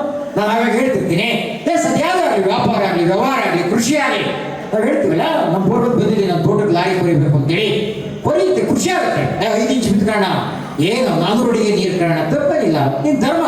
ನೀರು ಬಿಡುತ್ತೆ, ಖುಷಿ ಪಡು. ಅದಾದ್ಮೇಲೆ ಪಕ್ಕ ತಿಮ್ಮಣ್ಣ ತೋಟಕ್ಕೆ ಹೋಗಿದೆ ಲಾರಿ, ಈ ರಾತ್ರಿ ಎಲ್ಲ ನಿದ್ದೆ ಬರ್ತಾ ಇಲ್ಲ, ಅವನಿಗೆ ನಿದ್ದೆನೇ ಬರ್ತಾ ಇಲ್ಲ ಅಂತೇಳಿ, ಅಣ್ಣ ಏನಾತಂತೆ ಅಂದ್ರೆ, ಅಣ್ಣ 1000 ಅಡಿ ಹೊಡೆದ್ರು ಬರೀ ತೋಳೆ ಅಂತಂದ್ರೆ ಸದ್ಯ ಬಚಾವಾದ ಕಣ ಮಾರೆ, ನಾನೆಲ್ಲಿ ಅವನಿಗೆ ನೀರು ಬಂದಿದ್ದು ನನ್ ಕಮ್ಮಿ ಆಗುತ್ತೆ ಅಂತ ಮಾಡಿದ್ದೆ. ಇದು ಅಸಹನೆ ಅಂತೇಳಿ, ಇದು ದ್ವೇಷ ಅಂತೇಳಿ. ಪ್ರಾಯಶಃ ಇಂಥ ನಡವಳಿಕೆಗಳನ್ನ ಯಾವ ಕಾರಣಕ್ಕೂ ಒಪ್ಪದೆ ನನಗೇನಾಗಬೇಕು ಅದು ಆಗಲಿ, ನನಗೇನಾಗಬಾರ್ದು ಅದು ಆಗಬಾರ್ದು ಅಂತಕ್ಕಂಥ ಈ ಒಂದು ರೀತಿ ನಿಸರ್ಗದ ತೀರ್ಮಾನ ಸರ್, ನೈಸರ್ಗಿಕವಾದಂಥ ಬದುಕು ಸರ್. ಆ ಬದುಕಿನ ಜೊತೆ ಸಾಕ್ತಕ್ಕಂಥದ್ದು ಇದೆಯಲ್ಲ, ಅದು ನಿಜವಾದ ಧರ್ಮದ ಸೂತ್ರ ಅಂತಕ್ಕಂಥ ಒಂದು ಆಶಯದ ಮಾತುಗಳನ್ನಷ್ಟೇ ಈ ಸಂದರ್ಭದಲ್ಲಿ ಹೇಳ್ತಾ, ಈ ದೇವರ ದಾಸಿಮನ ಬಗ್ಗೆ, ಬಸವಣ್ಣವ್ರ ಬಗ್ಗೆ, ಕನಕದಾಸರ ಬಗ್ಗೆ ಹೇಳತಕ್ಕಂಥ ಸರಕುಗಳು, ಸಂಗತಿಗಳು ಭಾರಿ ಇದ್ರೂ ಕೂಡ ನನ್ನ ಸೀಮಿತವಾದಂಥ ಮಿತವಾದಂಥ ಈ ಕಾಲಕ್ಕೆ, ಈ ಅವಧಿಗೆ ನನ್ನ ಮಾತುಗಳನ್ನು ಮಿತಿಗೊಳಿಸ್ತಾ ಇಷ್ಟೊಂದು ತಾಳ್ಮೆಯಿಂದ ಮಾತು ಕೇಳಿದ್ದೀರಾ. ಡೆಫಿನೆಟ್ ಆಗಿ ಹೇಳ್ತೀನಿ, ಪ್ರಾಯಶಃ ಔಟ್ಪುಟ್ ಹೆಂಗೆ ಏನು ಈ ನಾಳೆ ಯಾರೋ ಪ್ರಶ್ನೆ ಮಾಡ್ಬೋದು ನಿಮಗೆ, ಏನ ಬಾರಿ ದೊಡ್ಡ ಆಡಿಟೋರಿಯಮ್ಮು, ಏನು ಜಗತ್ತಿರ್ತಕ್ಕಂಥ ಆಡಿಟೋರಿಯಂ ಒಳಗಡೆ ನಮ್ಮ ಹರೀಶ್ ಅಣ್ಣವರ ಸಾಹಿತ್ಯದಲ್ಲಿ ಕಾರ್ಯಕ್ರಮಕ್ಕೆಲ್ಲ ಸೇರಿದ್ರಲ್ಲ, ಏನು ಸಿಗ್ತಾನೆ ಅದರಿಂದ, ಏನೇನ ಲಾಭ ಅಂತ ಕೇಳ್ಬೋದಲ್ವ? ಅವ್ರು ಕೇಳಿದ್ರೆ ಸಾಹಿತ್ಯಿಕವಾಗಿ ಒಂದು ಉತ್ತರ ಕೊಟ್ಬೇಡ ಅಂತೇಳಿ. ನೋಡಿ ಎಲ್ಲೆಲ್ಲಿಂದ ಬಂದಿದ್ದೀವೋ, ಶಾಸಕರು ಬೆಂಗಳೂರಿಂದ ಬಂದಿದ್ದಾರೆ, ನಂಜೇಗೌಡ ಅಲ್ಲಿಂದ ಬಂದಿದ್ದಾರೆ, ನಮ್ಮ ಷಡಾಕ್ಷರಣ ಮೂರ್ತಿಗಳಿಂದ ಬಂದಿದ್ದಾರೆ, ಯಾರ್ಯಾರಿಂದ ಬಂದಿದ್ದೀವೋ ನೀವೆಲ್ಲ ಎಲ್ಲಿಂದ ಬಂದಿದ್ದೀರಾ? ಬಂಧುಗಳೇ, ಎಲ್ಲದೋ ಇದ್ದಂಥ ಈ ಮನಸ್ಸುಗಳನ್ನ 2-3 ಗಂಟೆಗಳ ಕಾಲ ಕೂಡಿಸ್ತಲ್ಲ, ಆ ಹಿಡಿದಿರ್ತಕ್ಕಂಥದ್ದೇ ಸಾಹಿತ್ಯದ ಶಕ್ತಿ ಅಂತೇಳಿ, ಆ ಹಿಡಿದಿರ್ತಕ್ಕಂಥದ್ದೇ ಸಂಘದ ಶಕ್ತಿ ಅಂತೇಳಿ ಕೂಡ್ಬೇಕಲ್ಲ ನಾವು. ಆ ಸಂಭವ ಕಲಿಸ್ತಲ್ಲ ಸರ್ ಆ ಸಾಹಿತ್ಯ. ಕವಿ ಒಂದ್ ಕಡೆ ಹೇಳ್ತಾರೆ ಕಾವ್ಯಾನ, ನಾವೆಲ್ಲ ಇನ್ನೊಂದು ಹಾಕೊಂಡಿದ್ದಂಥ ಅಕ್ಕಿಗಳು ನೋಡಿ, ಅಕ್ಕಿಗಳನ್ನ ಒಂದ್ ಮರ ಸೂಕ್ಷ್ಮ ಗಮನಿಸಿ ನಿಮಗೆ, ಒಂದ್ 3 ಅಕ್ಕಿ ಕೂತಿರ್ತಾವಲ್ವಾ, ಏನ್ ಚೆನ್ನಾಗಿ ಕೂತಿರ್ತಾವಲ್ವಾ, ಅದು ನೋಡಿದ ತಕ್ಷಣ ಕವಿಗೆ ಅನಿಸ್ಬಿಡ್ತಲ್ಲ ಸರ್. ಏನಂತ ನಮ್ಮ ಕಾವ್ಯಾನಂದ್ರು, ಹಲವೆಡೆಯ ಹಕ್ಕಿಗಳು ಹೆಮ್ಮರ ಒಂದನ್ನು ಸೇರಿ ಕೆಲಕಾಲ ಚಿಲಿಪಿಲಿ ಸೊರಗೈದು ಚದುರಿ ಹೋದಂತ ಈ ಸಂಸಾರ ಎಂಬರು. ನಾನಿದನ್ನು ಒಪ್ಪನೆಯ ಹಕ್ಕಿಗಳ ಗುಣ ಕೆಡಿಸುವ ಹೋಲಿಕೆ, ಇದ್ದಷ್ಟು ದಿನ ಸರಿಯಾಗಿ ಆಡುತ್ತವೆ, ಇದ್ದಷ್ಟು ಹಣ್ಣುಗಳ ಸಿಹಿಯಾಗಿ ಹಂಚಿ ತಿನ್ನುತ್ತವೆ, ಕಲವಿಲ್ಲದೆ ಕೂಡಿ ಕದನವಿಲ್ಲದೆ ಆಡಿ ಮಾದರಿ ಗೆಳೆತನ ಮಾಡಿ ಹೋಗುತ್ತವೆ ಹಕ್ಕಿಗಳು. ಇಂಥ ಹಕ್ಕಿಗಳಿಗೆ ಹೋಲಿಸುವುದೇ ಕಾದಾಡುವ, ಕಚ್ಚಾಡುವ, ಕಿತ್ತು ತಿನ್ನುವ ನರರ ಅಂತೇಳಿ ಪ್ರಶ್ನೆ ಮಾಡ್ತಾರೆ. ಯಾಕಪ್ಪ ಹಕ್ಕಿಗೆ ಹೋಲಿಸ್ತೀಯಾ? ಇವನು ಬರೀ ಜಗಳಾಡೋದು, ಕಿತ್ತಾಡೋದು ಅಂತೇಳಿ ಒಂದು ರೀತಿ ನಮ್ಮೇ ಒಂದು ಸಿಟ್ಟು ಮಾಡ್ತಾರೆ ಕಾವ್ಯಾನ. ಈ ಮನುಷ್ಯನಿಗೆ ಕೂಡ್ಕೊಳ್ಳೋದು ಗೊತ್ತೇ ಇಲ್ಲ ಅಂತಾರಲ್ಲ, ಅದು ನಾನು ಹೇಳ್ತೀನಿ. ಇವತ್ತು ಈ ಆಡಿಟೋರಿಯಂ ಅಲ್ಲಿ ಆಗ್ತಾ ಇರ್ತಕ್ಕಂಥ ಈ ಸಮಾರಂಭ ನೋಡಿದ್ರೆ ಅದನ್ನು ಬದಲಾಯಿಸ್ತಿದ್ರು ನಮ್ಮ ಕಾವ್ಯಾನಂದ್ರು ಅಂತೇಳಿ. ಇಲ್ಲಪ್ಪ, ನಮಗೂ ಕೂಡ ಗೊತ್ತಿದೆ, ಹಕ್ಕಿಗಳಿಗಷ್ಟೇ ಅಲ್ಲ, ಭಗವಂತ ನಮಗೆ ಗಳಿಸೋದಷ್ಟೇ ಕೊಟ್ಟಿಲ್ಲ ಸರ್, ಬಳಸೋದಷ್ಟೇ ಕೊಟ್ಟಿಲ್ಲ ಸರ್, ಉಳಿಸೋದಷ್ಟೇ ಕೊಟ್ಟಿಲ್ಲ ಸರ್. ಆ ಗಳಿಕೆ ಬಳಕೆ ಉಳಿಕೆಗಳ ಮಧ್ಯೆ ಕೊಂಚ ತಿಳುವಳಿಕೆ ಅನ್ನೋದನ್ನು ಕೊಟ್ಟಿದ್ದಾನಲ್ಲ, ಆ ತಿಳುವಳಿಕೆಯನ್ನು ಇನ್ವೆಸ್ಟ್ ಮಾಡಿ, ಆ ತಿಳುವಳಿಕೆಯನ್ನು ಸದ್ಬಳಕೆ ಮಾಡಿ ಕೂಡಿ ಮಾಡೋದ್ರಲ್ಲೂ ಕೂಡ ಒಂದು ಸ್ವರ್ಗ ಸುಖ ಇದೆ ಅಂತಕ್ಕಂಥ ಸತ್ಯದ ಒಂದು ಸಣ್ಣ ಜಗತ್ತು ಇದೆಯಲ್ಲ, ಅದು ಈ ಕಾರ್ಯಕ್ರಮ ಅಂತೇಳಿ. ಆ ಕೂಡಿ ಮಾಡೋದ್ರಲ್ಲಿ ಒಂದು ಸುಖ ಇದೆ ಅಂತಕ್ಕಂಥ ತೋರಿಸ್ತಕ್ಕಂಥದ್ದು ಇದೆಯಲ್ಲ, ಅದೇ ಇವತ್ತಿನ ಸಾಮರಸ್ಯದ ಸಮಾರಂಭ ಅಂತೇಳಿ. ನಾವೆಲ್ಲ ಶೇಂಗಾ ಬೀಜ ತಿಂದಿದ್ದೀವಿ. ನಾನು ಐದು ಸಂದರ್ಭದಲ್ಲಿ ಉದಾಹರಣೆ ಕೊಡ್ತೀನಿ. ಶೇಂಗಾ ಬೀಜ ತಿಂದಿದ್ದೀವಿ. ಪಟ್ಟಣದಲ್ಲಿ ನೀವೆಲ್ಲ ರೈತರ ಮಕ್ಕಳಿಗೆ ಗೊತ್ತಿರುತ್ತೆ, ನೀವು ಹೋಗಿ ಕೇಳಿ. ಆ ಶೇಂಗಾ ಬೀಜ ಬಿತ್ತಬೇಕಾದ್ರೆ ಹೆಂಗ್ ಬಿತ್ತಾರೆ ಗೊತ್ತಾ ನಿಮಗೆ? ಹೆಂಗ್ ಬಿತ್ತೀವಿ ಹೇಳಿ? ಸಿಪ್ಪೆ ಶೇಪ್ ಬಿತ್ತಲ್ಲ ಸರ್, ಸಿಪ್ಪೆ ತೆಗೆದು ಬಿತ್ತೀವಲ್ವಾ, ಹೋಗ್ತಾನೆ. ಈ ಕಾಟನ್ ಬೆಳಿತೀವಲ್ಲ, ಹತ್ತಿ ಹೆಂಗ್ ಬೆಳಿತೀವಿ ಹೇಳಿ? ಹತ್ತಿ ಮೆಷೆ ಬಿತ್ತೀವ, ಇಲ್ಲ ಹತ್ತಿ ಬೇರೆ ಮಾಡಿ ಬೀಜ ಬೇರೆ ಬಿತ್ತೀವಲ್ವಾ? ನೋಡಿ ನಿಸರ್ಗದ ವೈಶಿಷ್ಟ್ಯ, ನಿಸರ್ಗದ ಸ್ಪೆಷಾಲಿಟಿ ನೋಡಿ ಹೆಂಗಿದೆ ಅದು. ಸಿಪ್ಪೆ ತೆಗೆದು ಶೇಂಗಾ ಬೀಜ ಬಿತ್ತಿದರು ಸಿಪ್ಪೆ ಧರಿಸಿಯೇ ಹುಟ್ಟುತ್ತದೆ. ಇದೆಂತ ಅನ್ಯೋನ್ಯತೆ ಅಯ್ಯ. ಅರಳೆ ತೆಗೆದು ಹತ್ತಿ ಬೀಜ ಬಿತ್ತಿದರು ಅರಳೆ ಧರಿಸಿಯೇ ಹುಟ್ಟುತ್ತದೆ. ಇದೆಂತ ಸಾಮರ್ಥ್ಯ ನಿಷ್ಠೆ ಅಯ್ಯ. ಒಂದೇ ಹೊಟ್ಟೆಯಲ್ಲಿ ಮುಟ್ಟಿದ ಮಕ್ಕಳಲ್ಲೂ ಇದು ದುರ್ಲಭ, ಒಂದೇ ಮಾಳಿಗೆಯಲ್ಲಿ ಬೆಳೆದ ಮಕ್ಕಳಲ್ಲಿಯೂ ಇದು ವಿರಳ. ನರ ಅರಿವಿನ ಜನ್ಮ ಪಡೆದುದು ಕೂಡಿ ಬಾಳಲೆಂದು ಕಚ್ಚಾಡಿ ಸಾಯಲೆಂದು ಅಂತ ಪ್ರಶ್ನೆ ಮಾಡ್ತಾರೆ. ಬಂಧುಗಳೇ, ಇವತ್ತು ಸ್ವಾರ್ಥಪರವಾದಂತಹ ಚಿಂತನೆಗಳು ಹೆಚ್ಚಾಗ್ತಾ ಆ ಕೂಡಿ ಬಾಳ್ತಕ್ಕಂಥದ್ರಲ್ಲಿ ಒಂದು ಸ್ವರ್ಗ ಸುಖ ಇದೆ ಅಂತಕ್ಕಂಥ ಸತ್ಯ ಎಲ್ಲರಿಂದ ಮಾಯ ಆಗಿದೆ. ಮನೆಯಿಂದ ಮಾಯನಾಗಿದೆ, ಮನಸ್ಸಿಂದ ಮಾಯ ಆಗಿದೆ. ಗಂಡ ಹೆಂಡತಿ ಇಬ್ಬರದೇ ಒಂದು ಸಂಸಾರ, ಪ್ರಾಯಶಃ ಅಜ್ಜ ಅಜ್ಜಿ ಇವುಗಳಾದ ಟೋಟಲಿ ಒಂದು ದೊಡ್ಡ ವಿಸ್ತೃತವಾದಂತಹ ಸಬ್ಜೆಕ್ಟ್. ಅದು ಮಾತಾಡ್ತಾ ಹೋದ್ರೆ ಅದು ಇನ್ನಷ್ಟು ಮಾತಾಡ್ಬೋದು ಅಂತೇಳಿ ಈ ರೀತಿ ಮನಸ್ಸುಗಳು ಬೇರ್ಪಡೆ ಆಗ್ತಿರ್ತಕ್ಕಂಥ ಸಂದರ್ಭದಲ್ಲಿ ಈ ಒಂದಾಗದ್ರಲ್ಲಿ ಒಂದು ಸುಖ ಇದೆ ಅನ್ನಲಿಕ್ಕೆ ಇಂಥ ಸಮಾರಂಭದ ಸಾಕ್ಷಿಯಾಗಬೇಕು. ನಮ್ಮ ಕಗ್ಗದಲ್ಲಿ ಈ ಗುಂಡಪ್ಪನವರಿಗೆ ಮಾತನ್ನು ಹೇಳ್ತಾರೆ. ಪ್ರತ್ಯೇಕ ಸುಖವ ಪ್ರತ್ಯೇಕ ಸಂಪದ ಅತ್ಯಾಶೆಯಿಂದರಸಿ ಮಿಕ್ಕೆಲ್ಲ ಜಗವನ್ನು ಒತ್ತಟ್ಟಿಗಿಡುವವನೇ ನಷ್ಟವಾರಿಗೂ ಮರುಳೆ ಬತ್ತುವುದು ನಿನ್ನಾತ್ಮ ಮಂಕುತಿಮ್ಮ ಅಂತೆ. ಬಂಧುಗಳೇ, ನಮ್ಮ ಆತ್ಮ ಯಾವತ್ತೂ ಬತ್ತಬಾರ್ದು ಸರ್. ಮತ್ತೇನಾಗಬೇಕು? ಅದು ವಿಕಾಸ ಆಗ್ತಾ ಹೋಗ್ಬೇಕು ಅಂತೆ, ಅದು ಅರಳ್ತಾ ಹೋಗ್ಬೇಕು ಅಂತೆ, ಅದು ಯಾವುದೇ ಸಂದರ್ಭದಲ್ಲಿ ಕೆರಳಬಾರದು ಅಂತೆ. ಆ ಕೆರಳಿಸ್ತಾ ಇರ್ತಕ್ಕಂಥ ಸಮಯವನ್ನ ಮೆಟ್ಟಿ ನಿಂತು ಆ ಮನಸ್ಸುಗಳನ್ನ ಆ ಹೃದಯಗಳನ್ನ ಆಡಿಸ್ತಕ್ಕಂಥ ಈ ಅಭಿಯಾನ ಇವತ್ತು 24ನೇ ದಿವಸ ಖಚಿತವಾಗಿ ನಮ್ಮ ಹರೀಶ್ ಅಣ್ಣವರ ಪ್ರಾಯೋಜಕತ್ವದಲ್ಲಿ ತುಂಬ ವಿಜೃಂಭಣೆಯಿಂದ ಸಾಗಿದೆ. ಇದಕ್ಕೆ ಮೆರುಗೆ ಯಾವುದಪ್ಪ ಅಂದರೆ ನಮ್ಮೆಲ್ಲ ಸಾಂಸ್ಕೃತಿಕ ವಲಯದ ಸಾಮಾಜಿಕ ವಲಯದ ನೇತಾರರು ವೇದಿಕೆಯನ್ನು ಅಲಂಕರಿಸಿರ್ತಕ್ಕಂಥದ್ದು. ಅಷ್ಟೇ ಪ್ರಾಜ್ಞರ ಸಮೂಹ, ಒಂದು ಕ್ವಾಲಿಟಿ ಆಡಿಯನ್ಸ್, ಗುಣಾತ್ಮಕವಾದಂಥ ಶ್ರೋತೃಗಳು ನೀವು ಸೇರಿದ ಅತ್ಯಂತ ಖುಷಿಯಾಗಿದೆ. ಲೈನ್ಸ್ ನಂಬರ್ ಎಷ್ಟಿದ್ದಾರೆ ಅಂತ ಗೊತ್ತಿಲ್ಲ, ನಾವು 50 ಜನ ಇದ್ದಾರೋ 60 ಜನ ಇದ್ದಾರ? ನೆಕ್ಸ್ಟ್ ಒಂದು ವರ್ಕೌಟ್ ಮಾಡಿ ಸರ್. ನಾನು ಸೀರಿಯಸ್ ಆಗಿ ಹೇಳ್ತಾ ಇದ್ದೀನಿ ಅಧ್ಯಕ್ಷರಿಗೆ. ನಮ್ಮದೊಂದು ಗಾದೆ ಇದೆ ಗೊತ್ತಾ ನಿಮಗೆ? ಮನೆಗೆದ್ದು ಮಾರ್ಗೆಲ್ದು ಅಂತ ಹರೀಶನ. ನಾನೇನು ಎಕ್ಸ್ಪೆಕ್ಟ್ ಮಾಡ್ತೀನಿ ಅಂದರೆ ನಮ್ಮ ನಡೀತಕ್ಕಂಥ ಕಾರ್ಯಕ್ರಮ ಹೆಂಗಪ್ಪ ಅಂದರೆ ಸ್ವಲ್ಪ ಎದುರಿಕೆಂಡೆ ಬರ್ತಾರೆ. ಮಹೇಶ್ ಅಣ್ಣ ಅಟೆಂಡೆನ್ಸ್ ತಾಣತ್ತೆ ಬರ್ತಾರೋ ಇಲ್ಲವಂತೆ. ಒಂದು ಸಣ್ಣ ಕಾರ್ಯಕ್ರಮ ಮಾಡಿದ್ರೆ ಮಿನಿಮಮ್ 1000 ಜನ ಸೇರಬೇಕು. ಅದಕ್ಕೆ ಏನು ಮಾಡ್ತೀನಿ ಅಂದರೆ ಆ ಥರ ಒಂದು ಮಾಡ್ಬೇಕಾದ್ರೆ ನೀವೊಂದು ಪ್ಲ್ಯಾನ್ ಮಾಡಿ. ನಿಮ್ಮಲ್ಲಿ ಪಂಕ್ಚುಯಾಲಿಟಿ ದೊಡ್ಡ ಸ್ಕೋಪ್ ಅಲ್ಲ, ಸಮಾರಂಭ ಅಟೆಂಡ್ ಮಾಡ್ಬೇಕಲ್ಲ. ವಯಸ್ಸರು 90 ಜನ ಇದ್ದಾರೆ ಅಂದರೆ ಅವ್ರ ಮನೆ 3 ಜನ ಸೇರಿ 270 ಜನ ಆಗ್ಬೇಕಲ್ಲ ಸರ್. ಯಾರು ಬರ್ದೇ ಲಿಸ್ಟ್ ಮಾಡಿ, ಆ ಲಿಸ್ಟ್ ಮಾಡಿದ್ರೆ ಒಂದು ವಾರ್ಡ್ ಕೊಡಿ ನೀವು, ಅದು ಬೇರೆ ಪ್ರಶ್ನೆ. ನಾನು ಯಾಕೆ ನನ್ನ ಕಾರ್ಯಕ್ರಮ ಕೇಳಬೇಕು ಅಂತಲ್ಲ ಸರ್. ಪ್ರಾಯಶಃ ನಮ್ಮ ಒಳಗೆ ಇರ್ತಕ್ಕಂಥ ಜೀವಂತ ಪ್ರಜ್ಞೆ ಸ್ಫೂರ್ತಿ ಎಲ್ಲಿಂದ ಬರಬೇಕು? ಇಲ್ಲಪ್ಪ ಲಯನ್ಸ್ ಕ್ಲಬ್ನಲ್ಲಿ ಬಂದಿಲ್ಲ ಅಂತೇಳಿ ಭಾಗ್ಯ ಗಣಿಸಬಾರ್ದಲ್ಲ. ಮೊದಲನೇ ಆದ್ಯತೆ ಅವ್ರಿಗೆ ಆಗಬೇಕು, ಅವ್ರು ಬರಬೇಕು. ಈ ಮುಖೇನ ಒಂದು ಕ್ವಾಲಿಟಿ ಆಡಿಯನ್ಸ್, ಗುಣಾತ್ಮಕವಾದಂಥ ಶ್ರೋತೃಗಳನ್ನ ನಿರ್ಮಾಣ ಮಾಡ್ತಕ್ಕಂಥ ಜವಾಬ್ದಾರಿ ಕೂಡ ಲಯನ್ಸ್ ಸಂಸ್ಥೆ ಮೇಲೆ. ಜನಪರವಾದಂಥ 100 ಕಾರ್ಯಕ್ರಮ ಮಾಡ್ತಾ ಇದ್ದಾರೆ, ಅದು ಬೇರೆ ಪ್ರಶ್ನೆ. ಆ ಜನೋಪಯೋಗಿ ಕಾರ್ಯಕ್ರಮದ ಜೊತೆಗೆ ಇಂಥ ನಿಜವಾದಂಥ ತಿರುಳಿರ್ತಕ್ಕಂಥ ಕ್ವಾಲಿಟಿ ಇರ್ತಕ್ಕಂಥ ಶ್ರೋತೃಗಳನ್ನು ಕೂಡ ಸೇರಿಸ್ತಕ್ಕಂಥದ್ದು ಹೊಣೆಯಾಗಲಿ. ಒಂದು ಲಿಸ್ಟ್ ಮಾಡಿಕೊಂಡು ಇಂಥ ದಿವಸ ಇಷ್ಟು ಬರಬೇಕು ಅಂತೇಳಿ ತೀರ್ಮಾನ ಮಾಡಬೇಕು ಸರ್. ಅದು ಆಗಲಿ ಅಂತಕ್ಕಂಥ ಆಶಯದ ಮಾತಾಡೋದೇ ಇಷ್ಟು ದೊಡ್ಡ ಪ್ರಮಾಣದಲ್ಲಿ ಈ ಸುಲಭದಲ್ಲಿ ಇವತ್ತಲ್ಲೂ ಕೂತು ನನ್ನ ಮಾತಲ್ಲ ಅಂತ ನಿಮ್ಮೆಲ್ಲರಂತರ ಧನಿಸಿ ಮತ್ತೊಮ್ಮೆ ಭಾಳ ಬಂಗಾರ ಆಗಲಿ, ಎಲ್ಲರಿಗೂ ಒಳ್ಳೇದು ಮಾಡಲಿ. ನಮ್ಮ ಹರೀಶ್ ಅಣ್ಣವ್ರಿಗೆ ಒಂದೇ ಒಂದು ಅರಿಕೆ ಮಾಡ್ಕೊಂತೀನಿ. ಅದೇನು ಅಂದರೆ ಇಷ್ಟು ದೊಡ್ಡ ಅರೇಂಜ್ ಮಾಡಿದ್ರಲ್ಲ, ನಮ್ಮ ಅಜ್ಜಿ ಹಳ್ಳಿ ಅಜ್ಜಿ ಅವ್ರು ಬೀಸಕ್ಕೆ ಇದ್ರು, ಒಂದು ಬೀಸೆಕಲ್ ತಂದಿದ್ದು. ಆ ಬೀಸೆಕಲ್ ವಾಪಸ್ ಕೊಡ್ಬೇಕಾದ್ರೆ ನಮ್ಮ ಅಜ್ಜಿ ಸುಮ್ಮನೆ ಕೊಡಲ್ಲ ಸರ್. ಒಂದು 50 kg ರಾಗಿ ಬೀಸ್ಕೊಂಡಾಳ ಅಷ್ಟೇ. ಬಿಡಿ, ನಿಮ್ಗೆ ಅದು ಕಲ್ಪನೆ ಇಲ್ಲ, ಅದು ಬೇರೆ ಪ್ರಶ್ನೆ. ಕೇಳಿ, ಎಲ್ಲೂ ಸಿಗಲ್ಲ ಈ ಮನೇಲಿ ನೀವು ವಾಣಿ, ಹಾಗಾಗಿ ಕೇಳಿ ಅಂತೇಳಿ. ನಮ್ಮ ಅಜ್ಜಿ ವಾಪಸ್ ತಂದು ಕೊಡ್ಬೇಕಾದ್ರೆ ಏನಂದಳ ಅವಳು, ನೋಡಪ್ಪ ನೀನಿಂದ 10 ರಾಗಿ ಬೀಸ್ಕೊಂಡಿದ್ದೀನಿ, ನಾನು ಹಿಟ್ಟು ಉಡ್ತಾ ಇದ್ದೀನಿ, ನೀನು ಏನಾಗಬೇಕು ಗೊತ್ತಾ ನಿನಗೆ? ಕಲ್ಲು ಕೊಟ್ಟವಾಗ ಎಲ್ಲ ಭಾಗ್ಯವು ಬರಲಿ, ಕಲ್ಲು ಕೊಟ್ಟವಾಗ ಎಲ್ಲ ಭಾಗ್ಯವು ಬರಲಿ, ಪಲ್ಲಕ್ಕಿ ಮೇಲೆ ಮಗ ಬರಲಿ, ನಿನ್ನ ಮನೆಗೆ ಮಲ್ಲಿಗೆ ಮುಡಿಯೋ ಸೊಸೆ ಬರಲಿ ಅಂತೇಳಿ. ಪ್ರಾಯಶಃ ಕಲ್ಲು ಕೊಟ್ಟರಿಗೆ ಇಷ್ಟು ಆಡಿರ್ಬೇಕಾದ್ರೆ ಇಂಥ ಆಡಿಟೋರಿಯಂ ಕೊಟ್ಟಿದ್ದಾರೆ, ಇಷ್ಟು ಚೇರ್ ಹಾಕ್ಸಿದ್ರೆ, ನೆಕ್ಸ್ಟ್ ಒಂದು ಊಟ ಕೊಡ್ತಾರೆ. ಅವ್ರಿಗೆ ಏನಾಗಬೇಕು ಅಂದರೆ ಅವ್ರ ಉದ್ಯಮ ಯಶಸ್ವಿಯಾಗಲಿ, ಅವ್ರು ಭಾಳ ಬಂಗಾರ ಆಗಲಿ ಅಂತಕ್ಕಂಥ ಆಶಯದ ಮಾತು ಕೇಳಿ ಇವೆಲ್ಲ ನಂಬಿಸಿ ನನ್ನ ಮಾತಿಗೆ ಮಂಗಳಾಡ್ತೇನೆ. ನಮಸ್ಕಾರ. ಉಪಸ್ಥಿತರಿರ್ತಕ್ಕಂಥ ಲಯನ್ಸ್ ಸಂಸ್ಥೆಯ ಅಧ್ಯಕ್ಷರಾಗಿರ್ತಕ್ಕಂಥ ನಾರಾಯಣ ಸ್ವಾಮಿ ಅವರೇ, ಲಯನ್ಸ್ ಸಂಸ್ಥೆಯ ಅಧ್ಯಕ್ಷರಾಗಿ ಈಗಾಗಲೇ ಗವರ್ನರ್ ಅದಕ್ಕೂ ದೊಡ್ಡ ಹುದ್ದೆಯನ್ನು ಅಲಂಕರಿಸಿರ್ತಕ್ಕಂಥ ನನ್ನ ಆತ್ಮೀಯರಾಗಿರ್ತಕ್ಕಂಥ ಹರೀಶ್ ಅವರೇ, ಅದೇ ರೀತಿ ಕಾರ್ಯಕ್ರಮದ ಅಧ್ಯಕ್ಷತೆಯನ್ನು ವಹಿಸಿರ್ತಕ್ಕಂಥ ನನ್ನ ಆತ್ಮೀಯ ಸ್ನೇಹಿತರು, ನಗರಸಭೆಯ ಮಾಜಿ ಕಾರ್ಯಕ್ರಮ ಸುಂದರವಾಗಿ ನಿರೂಪಣೆ ಮಾಡಲಿಕ್ಕೆ ದುಡಿತಾ ಇರ್ತಕ್ಕಂಥ ನಮ್ಮ ತ್ಯಾಗರಾಜ್ ಮತ್ತು ಅವರ ಧರ್ಮಪತ್ನಿ ಆಗಿರ್ತಕ್ಕಂಥ ನಾಗಶ್ರೀ ಅವರೇ, ಕಲ್ಕಟ್ಟೆ ನಾಗರಾಜರವರೇ, ಮತ್ತು ನನಗೆ ಹೇಳ್ಬೋದು ತುಂಬ ಜನ ಇಲ್ಲಿದ್ದಾರೆ, ಸಮಯ ಮೀರಿದೆ. ಎಲ್ಲ ನನ್ನ ಪ್ರೀತಿಯ ಅಕ್ಕಂದಿರೆ ಅಣ್ಣಂದಿರೆ, ಸಮಾಜದ creamy layer of the society ಅಂತೀವಲ್ಲ ಅವರೇ ಇವತ್ತಿಲ್ಲಿ ಸೇರಿದ್ದಾರೆ ಅನ್ನೋದನ್ನು ಮಾತ್ರ ನಾನು ಹೆಮ್ಮೆಯಿಂದ ಹೇಳಲಿಕ್ಕೆ ಬಯಸ್ತೇನೆ.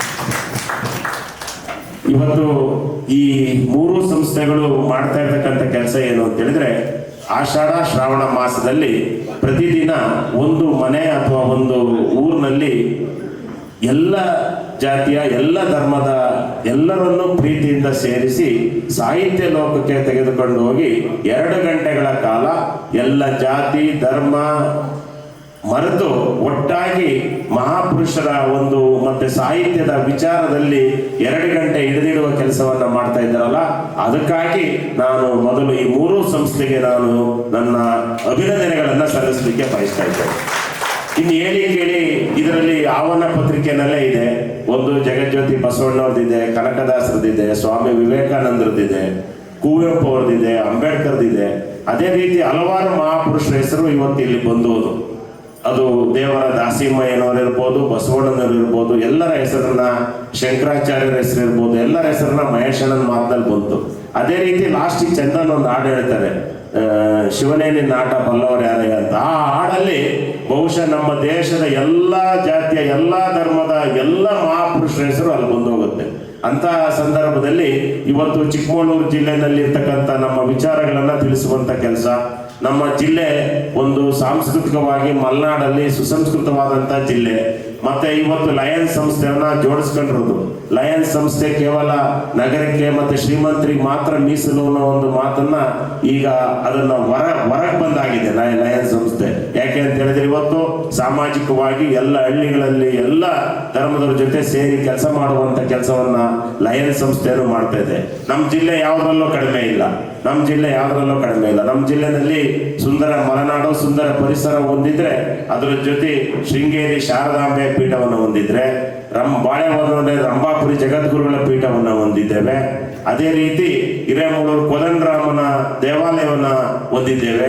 ಇದಿಷ್ಟರ ನಡುವೆ ನಾವು ಈ ಫೋಟೋದಲ್ಲಿರ್ತಕ್ಕಂಥ ಕುವೆಂಪು ಅವರು ನೆನೆಸ್ಬೇಕು. ಅವರು ಕುಪ್ಪಳ್ಳಿ ವೆಂಕಟಪ್ಪನ ಮಗ ಪುಟ್ಟಪ್ಪ ಆಗಿದ್ರು. ಅವರು ನಿಜವಾಗಿ ಹುಟ್ಟಿದ್ದು ಅವರ ತಾಯಿ ಮನೆ ಚಿಕ್ಕಮಗಳೂರು ಜಿಲ್ಲೆ ಕೊಪ್ಪ ತಾಲೂಕು ಹಿರೇಕೊಡಿಗೆ ಗ್ರಾಮದಲ್ಲಿ. ಹಾಗಾಗಿ ಇಂಥ ಮಹಾಪುರುಷರನ್ನ ನೆನಪು ಮಾಡ್ಕೊಳ್ಳೋಂಥದ್ದು. AR ಕೃಷ್ಣಶಾಸ್ತ್ರಿ ಹುಟ್ಟಿದ್ದು ನಮ್ಮ ಅಂಬಳೆ ಗ್ರಾಮದಲ್ಲಿ, ಚಿಕ್ಕಮಗಳೂರು ತಾಲೂಕು ಅಂಬಳೆ ಗ್ರಾಮದಲ್ಲಿ. ಹಾಗಾಗಿ ಅವರನ್ನ ನೆನಪು ಮಾಡ್ಕೊಂಡು ಸಾಹಿತ್ಯದಲ್ಲಿ ನೆನಪು ಮಾಡ್ಕೊಳ್ಳೋ ಸಂದರ್ಭದಲ್ಲಿ ಇವತ್ತು ಇಬ್ಬರು ಮಹಾಪುರುಷರ ಜೊತೆ ಈ ಕಾರ್ಯಕ್ರಮ ಇಲ್ಲಿ ನೆರವೇರಿದೆ. ಯಾರು ಅಂತ ಹೇಳಿದ್ರೆ 10ನೇ ಶತಮಾನದಲ್ಲಿ ಜನಿಸಿದಂತ ಉತ್ತರ ಕರ್ನಾಟಕದ ಯಾದಗಿರಿ ಜಿಲ್ಲೆನಲ್ಲಿ ಜನಿಸಿದಂತ ದೇವರ ದಾಸಿಮಯ್ಯ, ಅದೇ ರೀತಿ ಉತ್ತರ ಕರ್ನಾಟಕದಲ್ಲಿ ಬಸವ ಕಲ್ಯಾಣದಲ್ಲಿ ಜನಿಸಿದ ಜಗಜ್ಯೋತಿ ಬಸವೇಶ್ವರರನ್ನ ನೆನಪು ಮಾಡ್ಕೊಳ್ಳುವಂಥದ್ದು 10ನೇ ಶತಮಾನದಲ್ಲಿ. ಬಹುಶಃ ನಾವೆಲ್ಲರೂ ತಿಳ್ಕೊಂಡಿರೋದು 12ನೇ ಶತಮಾನದಲ್ಲಿ ಬಸವಣ್ಣನವರು, ಬಸವಾದಿ ಶರಣರು ಕನ್ನಡದಲ್ಲಿ ವಚನವನ್ನ ರಚನೆ ಮಾಡಿದ್ರು ಅಂತ. ಆದ್ರೆ ಅದಕ್ಕಿಂತ ಮುಂಚೆ 10ನೇ ಶತಮಾನದಲ್ಲಿ ದೇವರ ದಾಸಿಮಯ್ಯನವರು ಅಚ್ಚ ಕನ್ನಡದಲ್ಲಿ ವಚನಗಳನ್ನ ಸ್ಥಾಪಿಸಿದ್ದನ್ನ ಈ ಸಂದರ್ಭದಲ್ಲಿ ಹೆಮ್ಮೆಯಿಂದ ನೆನಪು ಮಾಡಲಿಕ್ಕೆ ಬಯಸ್ತಾ ಇದ್ದೇನೆ. ಹಾಗಾಗಿ ದೇವರ ದಾಸಿಮಯ್ಯನವರ ವಚನ, ಜಗಜ್ಯೋತಿ ಬಸವೇಶ್ವರರ ವಚನವನ್ನ ಒಟ್ಟಾಗಿ ಈ ಕಾರ್ಯಕ್ರಮದಲ್ಲಿ ಮಾಡೋದ್ರ ಮುಖಾಂತರ ಎಲ್ರಿಗೂ ಒಂದು ಏನು 2 ಗಂಟೆಗಳ ಕಾಲ ನಿಮ್ಮ ಮನಸ್ಸಿಗೆ ಈ ಒಂದು ಸಾಹಿತ್ಯದ ರಸದೌತಣವನ್ನ ನೀಡುವಂತ ಕೆಲಸವನ್ನ ಹರೀಶ್ ಅವರ ಮುಖಾಂತರ ಈ ಮೂರು ಸಂಸ್ಥೆಗಳು ಮಾಡಿದ್ದಾರೆ. ಈ ಏನು ನಮ್ಮ ಮನಸ್ಸುಗಳನ್ನ ಒಟ್ಟು ಮಾಡುವುದರ ಜೊತೆ ಇವತ್ತು ನಮ್ಗೆ ಈಗಾಗಲೇ ಈ ಕಾರ್ಯಕ್ರಮ ಮುಗಿದ ನಂತರ ಎಲ್ರಿಗೂ ಏನ್ ಮನಸ್ಸಿಗೆ ಒಂದು ರೀತಿ ರಸದೌತಣ ಮಾಡಿದ್ರೆ ನಮ್ಮ ದೇಹದ ಮಧ್ಯಭಾಗವನ್ನು ತಣಿಸುವಂತ ಕೆಲಸವನ್ನ ಹರೀಶ್ ಮಾಡಿದ್ದಾರೆ ಅನ್ನೋ ಒಂದು ಮಾತನ್ನ ಈ ಸಂದರ್ಭದಲ್ಲಿ ಹೇಳ್ತಾ, ಬಹುಶಃ ನಿಮಗೆ ನೋಡಿ ಬಸವಣ್ಣನವ್ರು ಏನ್ ಹೇಳ್ತಾರೆ ಅಂತ ಹೇಳಿದ್ರೆ, ಆಚಾರವೇ ಸ್ವರ್ಗ, ದುರಾಚಾರವೇ ನರಕ ಅಂತ ಅವ್ರು ಹೇಳ್ತಾರೆ. ಅದೇ ರೀತಿ ದೇವರ ದಾಸಿಮಯ್ಯ ಏನ್ ಹೇಳ್ತಾರೆ ಅಂತ ಹೇಳಿದ್ರೆ, ಅವರು ಅಪ್ಪಟ ಶಿವನ ಭಕ್ತರು. ಯಾರು? ದೇವರ ದಾಸಿಮಯ್ಯ ಅಪ್ಪಟ ಶಿವನ ಭಕ್ತರು. ಅವರು ಆಚಾರವೇ ಸನ್ಮಾರ್ಗದ ದಾರಿ ಅಂತ ಹೇಳ್ತಾರೆ. ಎರಡು ಒಂದೇ ಈ ರೀತಿ ಅವರ ಇಬ್ಬರನ್ನು ಒಂದೇ ರೀತಿಯಲ್ಲಿ ತೆಗೆದುಕೊಂಡು ಹೋಗುವಂತ ಕೆಲಸವನ್ನ ಮಾಡ್ತೇವೆ. ಮತ್ತೆ ಈ ಏನು ದೇವರ ದಾಸಿಮಯ್ಯನವರ ವಚನಗಳು, ಬಸವಣ್ಣನವರ ವಚನಗಳು ಅಚ್ಚ ಕನ್ನಡದಲ್ಲಿ ಸರಳ ಭಾಷೆಯಲ್ಲಿ ಜನರಿಗೆ ಅರ್ಥವಾಗುವ ರೀತಿಯಲ್ಲಿ ಅವರು ವಚನವನ್ನ ಸೃಷ್ಟಿ ಮಾಡಿ ಆ ವಚನ ಸಾಹಿತ್ಯವನ್ನ ಉಳಿಸಿದ್ದಾರೆ ಅನ್ನೋ ಒಂದು ಮಾತನ್ನು ಸಹ ಹೇಳ್ತಾ ಇನ್ನು ಹೆಚ್ಚು ಮಾತನಾಡದೆ, ಬಹುಶಃ ಸಮಯದ ಅವಧಿ ಕಡಿಮೆ ಇದೆ. ನಾನು ಮತ್ತೊಂದು ಕಾರ್ಯಕ್ರಮಕ್ಕೆ ಹೋಗ್ಬೇಕು, ಕಾಯ್ತಾ ಇದ್ದಾರೆ. ನಾವು ಒಂದಂತೂ ಸತ್ಯ, ನಾವು ಹುಟ್ಟಿರ್ತಕ್ಕಂಥದ್ದು ಭಾರತ ದೇಶದಲ್ಲಿ. ಈ ಕಾರ್ಯಕ್ರಮದ ಮುಖಾಂತರ ಸಂಯೋಜಕರಲ್ಲಿ ನಾನು ಮತ್ತೊಮ್ಮೆ ಮನವಿ ಮಾಡೋದೇನು ಅಂತ ಹೇಳಿದ್ರೆ, ನೀವು ಆಲ್ರೆಡಿ ಎಲ್ಲ ಕಡೆ ಮಾಡ್ತಾ ಇದ್ದೀರಾ.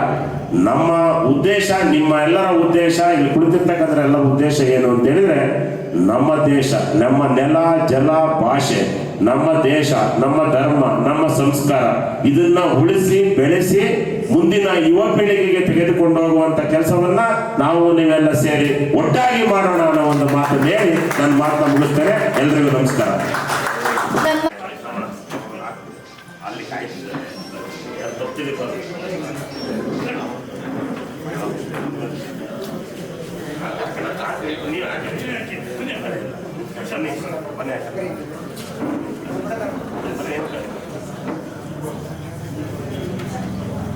ಪರವಾಗಿ ಸನ್ಮಾನಿಸಬೇಕಾಗಿ ಕೋರ್ತಾ ಇದ್ದೇವೆ. ಕಾರ್ಯಕ್ರಮಕ್ಕೆ ಆಗಮಿಸಿದ್ದಕ್ಕಾಗಿ ನಾವು ಇರಬೇಕು ಅಂತೇಳಿ ಒಂದು ಅವರ ಸಾಹಿತ್ಯ ಇದರಲ್ಲಿ ಹೇಳಿದ್ದಾರೆ. ಅದನ್ನು ನಾವು ಅಳವಡಿಸ್ಕೋಬೇಕು. ನಾವು ಈಗ ಕೇಳ್ಕೊಂಡು ಸೀದಾ ಮನೆಗೆ ಹೋಗ್ಬಿಟ್ಟು ಅದು ಮರೆಯೋದಲ್ಲ. ಅದು ಅಲ್ಲಿ ಏನು ಮಾತಾಡಿದ್ದಾರೆ, ನಾವು ಯಾವ ಥರ ಇರಬೇಕು, ನಾವು ಸಾಹಿತ್ಯ ಬಗ್ಗೆ ಯಾವ ಥರ ನಡ್ಕೋಬೇಕು, ನಮ್ಮ ಜೀವನದಲ್ಲಿ ಯಾವ ಥರ ನಡ್ಕೋಬೇಕು ಅನ್ನೋದೊಂದು ನಾವು ಅಳವಡಿಸ್ಕೋಬೇಕು. ಮತ್ತೆ ಆರಾಧ್ಯ ಅವರು ಮಾತಾಡಿದ್ರು, ನಾವು ಸತ್ಯವಾಗಿ ಇರಬೇಕು, ಸತ್ಯವಾಗಿ ನಾವು ಎಲ್ಲ ನಡ್ಕೋಬೇಕು ಅಂತೇಳಿ. ಅದನ್ನ ಯಾವ ರೀತಿ ನಾವು ಇದು ಮಾಡ್ಕೊಳ್ತೀವಿ, ಆದಷ್ಟು ನಾವು ತಿಳ್ಕೊಂಡು ನಾವು ಅವ್ರು ಹೇಳಿದ್ದ ಅವ್ನು ಪಾಲಿಸ್ಕೊಂಡು ಹೋಗ್ಬೇಕು ಅಂತೇಳಿ ನಾವು ಹೇಳ್ಕೊಂಡು ಈ ಸಮ್ಮೇಳನಕ್ಕೆ ಅಧ್ಯಕ್ಷರನ್ನು ನನಗೆ ಕೊಟ್ಟು ಈ ವೇದಿಕೆಗೆ ನನಗೆ ಬರಮಾಡ್ಕೊಂಡಿದ್ದಕ್ಕೆ ಲಯನ್ಸ್ ಕ್ಲಬ್ ಮತ್ತು ICD ಫೆಡರೇಷನ್ ಎಲ್ಲ